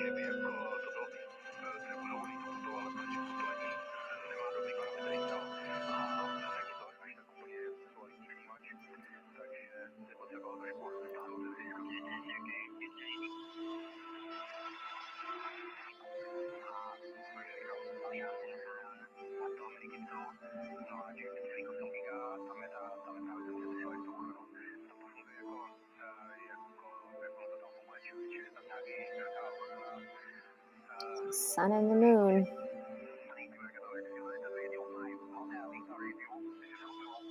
Whew. There it is. Over and over again.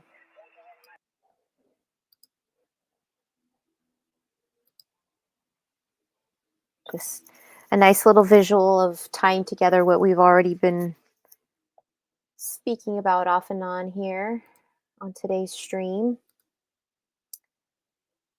FPV, I know that this is your second time visiting, but I just like to go through and share little bits and pieces of different content creators that I enjoy. I don't know. I hope I don't get a copyright for this.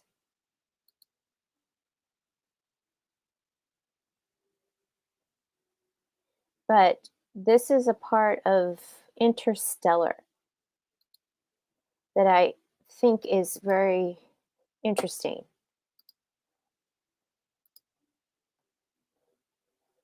Let's take...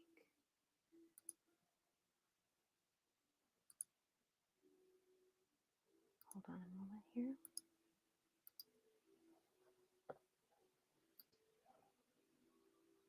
Oh, you say it don't spread here, huh? It's a sphere. Well, of course it is. What you thought it would just be a hole. No, it's just that all the illustrations I've ever seen, the illustrations. I'll show you how it works. So they say you want to go from here to there, but it's too far, right? Mm-hmm. So a wormhole bends space like this, so you can take a shortcut through a higher dimension. Okay, so to show that, they've turned three-dimensional space into two dimensions, which turns a wormhole into two dimensions. A circle. What's a circle in three dimensions? Sphere. Exactly. Spherical hole. But who put it there? Who do we have to thank? I'm not thanking anybody until we get out of here in one piece, Ron.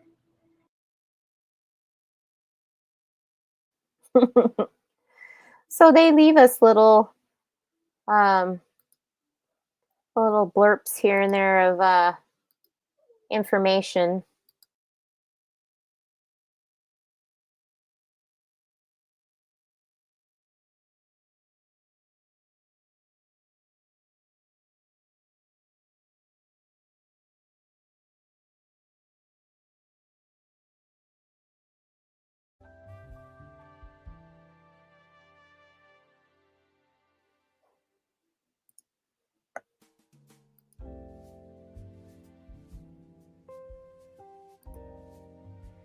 let's see here. I noticed another film, Contact. This is the machine that they create.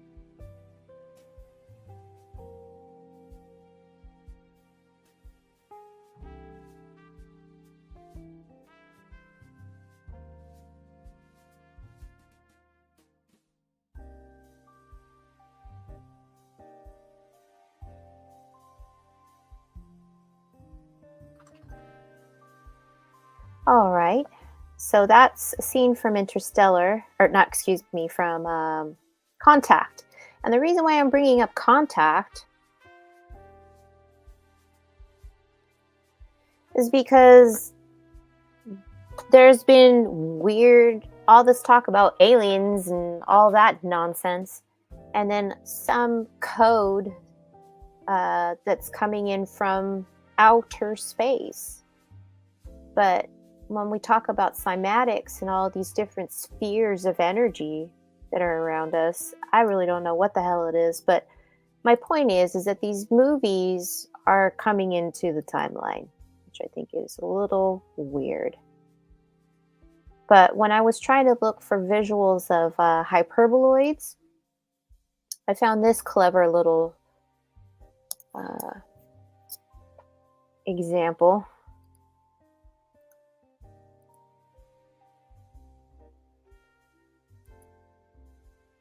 Hello, Red, and welcome. And if you are still here, thank you so much for stopping by. I appreciate your support. Mr. FPD. But back to this image really quick. This is us, right? That's whatever the heck Earth is. Here's the torus field that's rotating and moving around. There's the donut.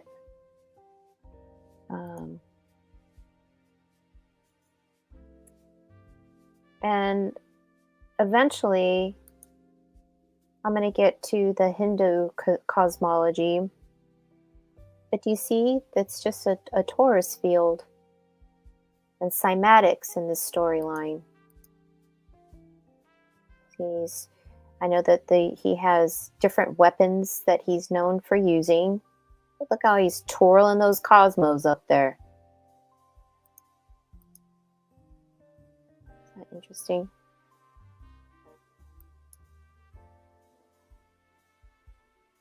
That this to me is just what Squatter Man is. It's the energy is ramping up and it's going to shoot out into the heavens.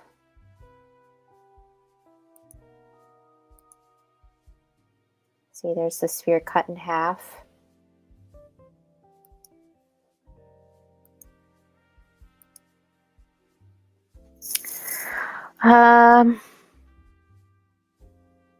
So supposedly in Interstellar, they figured out how to travel through some kind of wormhole to get out of this galaxy, right? And let's see here.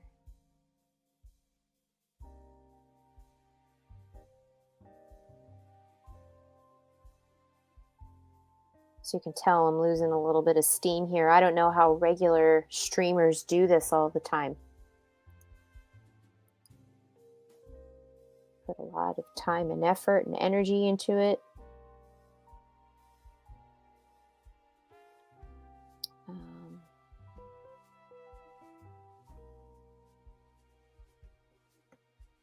Maybe I need to pump myself up a little bit here with some music or something. Let's see here, because I've had this relaxed jazz. Let's see here.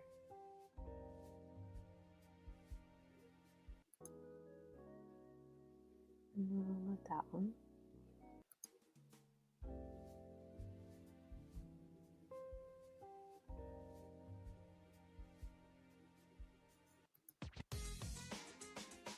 Nah, I'll just stick to what I already had. I'll get too distracted. Okay.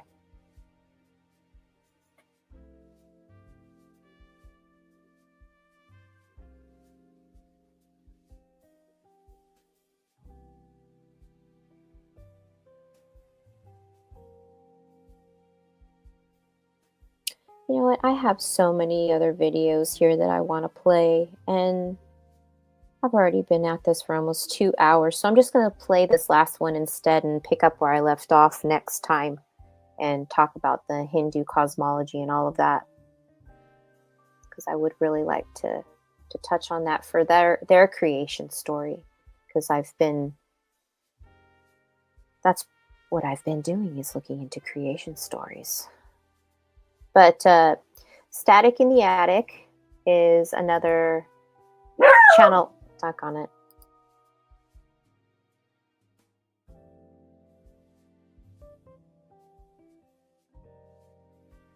I swear my dog can't help himself every stream.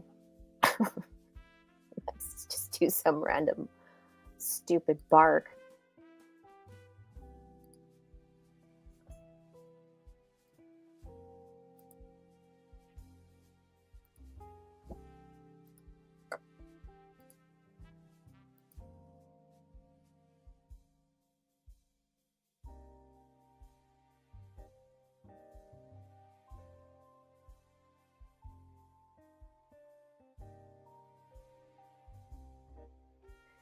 So to tie it all together for fun, this is Statics in the Attics, says Occult Secrets of Monty Python's Holy Grail. Well, we've been looking at that shape, but anyway, this will be something that is interesting. They've been telling us this story and how he ties all of this together. So it's almost 20 minutes, but just sit back and listen, and it's about the apocalypse. The last apocalypse. So not everybody saw that last video, so I'm going to start out a couple of videos this way, and I'm not going to bug you guys about this all the time. I'm just going to do this around the 15th of every month. And it's really simple. The last couple months, I haven't been taking construction jobs. I've just been working on videos and working on my house. I saved up for 3 years for the material. Go ahead, and I'm here for another month. Whether or not but the hard part out of this, or start taking the next one with some remodeling and Bellum Blacket, and it's pretty fascinating. Unfortunately, their book is going for about $800 right now, but I've kind of been piecing everything together off of lectures that Alan Wilson's done. And there, I found it. This is like finding a needle in a stack of needles in my screenshots, but thank you, Peanut. And I know there was one other girl that mentioned it. Thank you too. But while I'm piecing together what they're talking about, I thought we'd look at Monty Python and the Holy Grail and the King Arthur legend. This popped up in my feed right as I was studying all the Arthurian legends. And right off the bat, I saw all this symbolism in the opening scene. If you're not familiar with Monty Python, welcome to Earth. They were a comedy group in England back in the 60s, 70s. And these guys are like Hollywood legend status over in England. I think some of them might have even been knighted, right? But like movies today with all this occult symbolism, I'm seeing it in here a little bit. But, these are rich, famous people, and I'm sure they've got some occult knowledge. I mean, Led Zeppelin and them were pretty much the same time. They were probably friends. So we'll do a little bit from them, a little from mythology and legend, and we'll see what we come up with. Okay, so opening scene here. What do you see? Well, the first thing I see is the cosmic pillar and the celestial wheel. Sometimes this is 4-spoke, sometimes it's 8. Even the earliest depictions of Yahweh that I've shown several times is him sitting in a winged chariot with a 4-spoked wheel. David Talbot in the Saturn myth says that this was a permanent fixture over the North Pole. And we're talking way back in the golden age of man, possibly Saturn as being our sun. And even the old maps showing the North Pole show it divided up into 4 quarters. And some even say this is the Garden of Eden with the 4 rivers flowing out of it. I mentioned this in a video a while back, and somebody told me I lost all credibility for saying this. But this is what the 4 staircases on a Mayan temple symbolizes. And that's coming from a university professor that was comparing American to Asian temples. The Aztec language, Nahuatl, literally means 4 rivers or 4 waters. The last 4 letters, ATL, is their word for water, like Atlantis, Atlantic, And on the more woo-woo side of things, it's supposed to be the purest form of the ancient Atlantean language. So that's what I've got to say about losing all credibility. The cosmic wheel is also sometimes depicted as a man on a wheel. So I really doubt that that's a coincidence that they have that there. And then it's sitting on top of the cosmic pillar, which as the heavens started getting thrown out of whack, we had a huge plasma beam going up. This is possibly the source of the Celtic cross as well. If you've never seen Symbols of an Alien Sky by Thunderbolts Project, I highly recommend it. Another thing is it's foggy and gloomy in almost all of the scenes. And evidently he lived in the time of the 536 AD event, what I usually call it, where you had all these cataclysms, cities being swallowed up, and the sun really didn't shine for 18 months. It was a bluish haze in the sky. Now, he's acting like he's riding a horse, and the guy behind him is clacking coconuts together. And the no horses, no livestock is a thing with these events. Things get so lean that they eat their horses. So that one could just be a coincidence, but it's pretty spot on. Then they get to a castle and the guy asks, where did you guys get coconuts in England? Well, it turns out medieval England was unexpectedly full of coconuts. It says here by the 13th century, the English imported coconuts from the Venetians, but this was probably just part of the ancient trade routes. And archaeologists today are finding mosaic floors out there depicting scenes from the Iliad, and both Commons Beaumont and Alan Wilson are tracing their origins back to the Trojan War. But the coconuts are actually based in reality. Also in this scene, he introduces himself as Arthur, son of Uther Pendragon. So a little bit about dragons here. One, I think that they were actual creatures at one time. And two, it was a way of describing aerial phenomena. But if you're going to say something is like a snake, well, the snake has to be fresh in your mind already, you know? So if it's like a dragon, then a dragon is something that people already understand. Merlin gazed still more eagerly, and presently, in the heart of the red glow, he saw a great star brighten, as you might see a crimson fire suddenly break into a shining flame. From the great star, one ray shot out suddenly, brilliant as a diamond, but slender as a knight's spear. At the end of the ray appeared a globe of fire, which, as Merlin still watched, uncoiled itself slowly and took the shape of a beautiful and terrible dragon.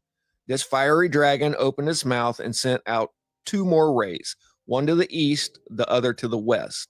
The eastern ray seemed to have no end to it, but disappeared in brightness, so that you might almost... So, see, what we're hearing is another creation story, right? But this one is going to be the tale of Arthur. Have thought that the sun was just going to rise. The ray to the west went into the night shadows and then broke up into 7 smaller rays, which spread themselves in a golden fan above the shadowy peaks of distant hills. Remember the 7 smaller rays which spread themselves out in a golden fan for later. But this is obviously describing aerial phenomena, a fiery visitor from the heavens. Now, Geoffrey of Monmouth is the main source of these Arthurian legends, at least the approved version, and he, of course, is a Catholic cleric. In a future video, we'll get into how the Catholics changed British history, and they've done this in basically every country that they've been able to establish themselves in. That's why I always talk about the Jesuit educational system, but they've taken all the legends, compiled them into a version that's compatible with the Catholic Church. Arthur's father, Uther, commanded the king's forces in Ireland with Merlin. He acquired the giant's ring as a memorial to the dead of the Knight of the Knives That Are Long. That phrase also refers to a dub-dub-deuce event, so I'm not going to say it. Uther took the crown under the title of Uther Pendragon after a dragon-shaped comet appeared in the sky at the time of his brother's death. So this was the time of the 536 AD event, where not only did you have all the catastrophes happening, but then it throws everything into chaos and wars kick off. And the Saxons, Germanic tribes, were trying to take over England. Then it also says the Germans poisoned the water supply, and Uther, along with many of his men, died in the days following. So I've talked about this quite a few times. There's so much atmospheric ash falling down that the entire water supply gets ruined. Also, a bunch of dead animals. And this definitely seems like an event that the Catholic Church doesn't want to talk about. So they probably just changed the legend from all the water was contaminated to the Germans poisoned it. Tennyson's idols have made us familiar with the dragon of the great Pendragon ship, blazing on Arthur's helmet as he rode forth to his last battle, and making all the night a stream of fire. The fiery dragon or drake and the flying dragon of the air were national phenomena, which we have frequent accounts in old books, and everybody knew what you were talking about back at that time. The Irish drag means fire, and the Welsh dragois, silent flashes of lightning, fiery meteors. Hence, Shakespeare says, "Swift, swift, ye dragons of the night, that dawning may bear the raven's eye." This same motif is found all around the world. This documentary from Kathmandu back in the 60s, 70s, about the same time as Monty Python, shows the king's headdress as a long flowing tail of a comet. Comet literally translates as long hair. Then you see the queen with her crown and necklace, obviously portraying the sun, and he's sitting on a serpent throne. All of this is cosmic symbolism, and I'm sure his ancestors brought peace to the land, just like the Yellow Emperor in China who defeated the water dragon. So continuing on with the film, there's this scene with the mud farmers, and they portray everybody as scrounging to survive, which was pretty well the case. There's a long story of the wastelands with Arthur that I'm not going to get into.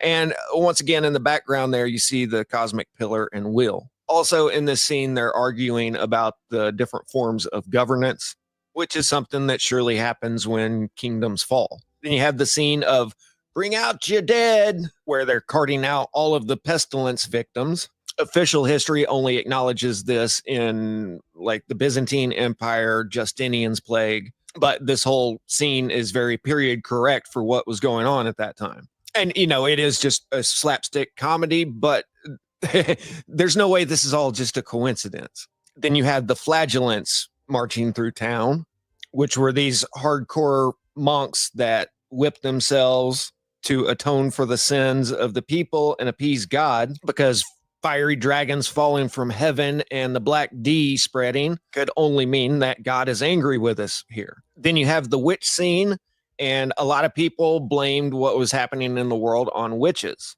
And if you've never seen this scene, it's pretty classic. As they're riding along, there's this completely random line in there saying, "Tell me again how you use a sheep's bladder, or how a sheep's bladder may be employed to prevent earthquakes." And well, there was a lot of earthquakes involved in this cataclysm.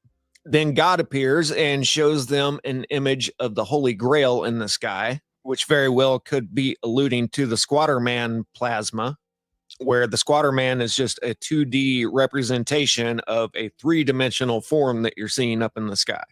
Once again, what are the odds that this is completely random? Then there's the trumpet sounding in the sky. Just like this woodcut from the 1300s, they use a trumpet to signify the sound that this object screaming through the sky is making. Now, I've heard better examples of this, but just a taste.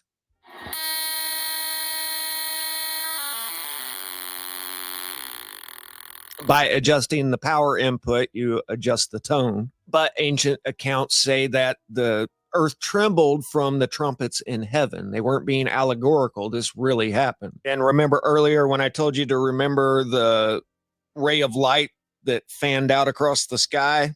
They've got that in here too. And behind Jesus's head is the 4-spoked wheel once again. Then a strange little cartoon with all of these monks just jumping off into the water. Could be alluding to flooding. I'm not going to stretch it though.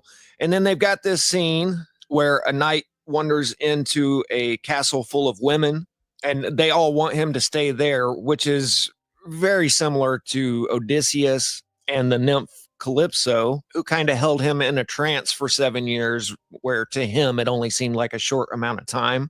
But I'll get into the Trojan War connection in future videos. Both Beaumont and Wilson tie the founding of Britain to being right after the Trojan War, and they have quite a few allusions to the Trojan War here, like the Trojan horse.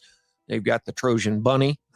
The seemingly random cartoons that they throw in here are the most occultic of all, though. They throw these in out of nowhere, and without the lens that we're viewing this through, it doesn't make any sense, but it kind of does when you understand the big picture. It starts out with this guy up in his study, and then you hear bang, bang, and everything's shaking. And it's a big long scene as he winds all the way down the staircase down there, and bang, bang.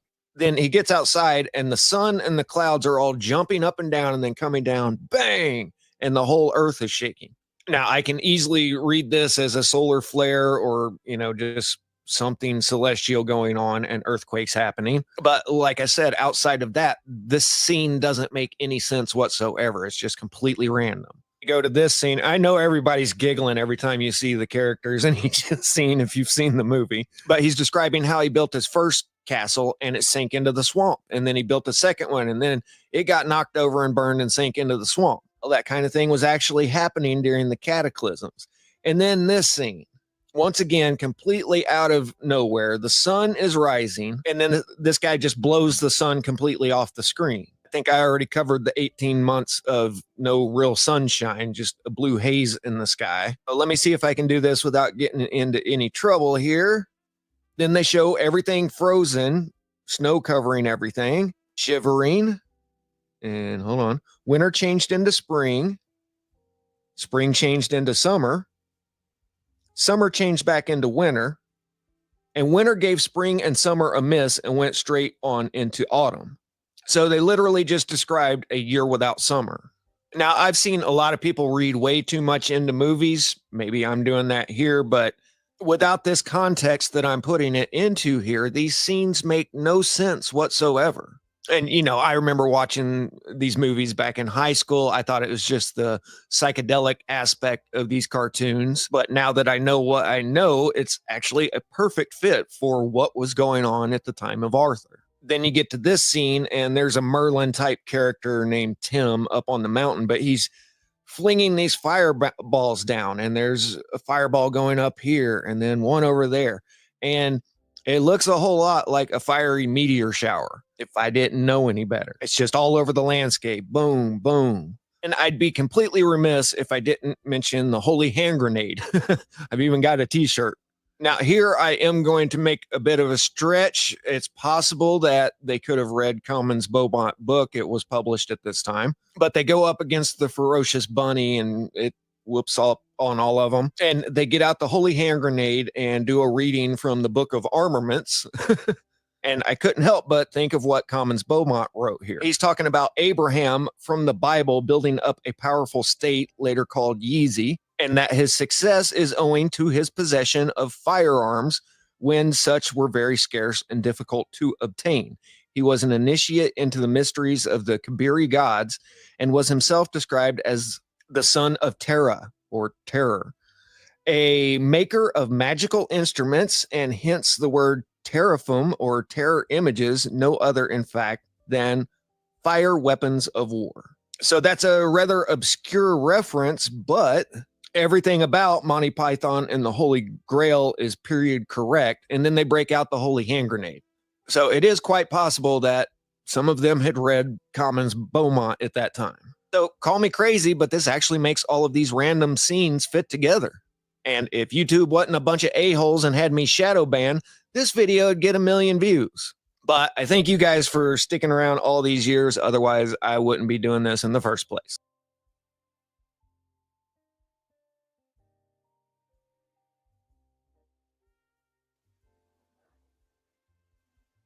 Well, I hope you all enjoyed the stream today. But I haven't seen that Monty Python movie in probably over 15 years, and now I'm going to watch it. But again, they leave us little clues here and there, and we never know.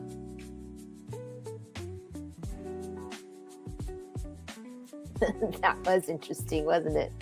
So I had to play it. I had to tie it all together. For my next one, my next stream, I will do the creation story of the Hindus and show the same symbols in there as well. May you be blessed with a day filled with joy, good health, and peace of mind. May your body be strong, your mind clear, and your spirit uplifted.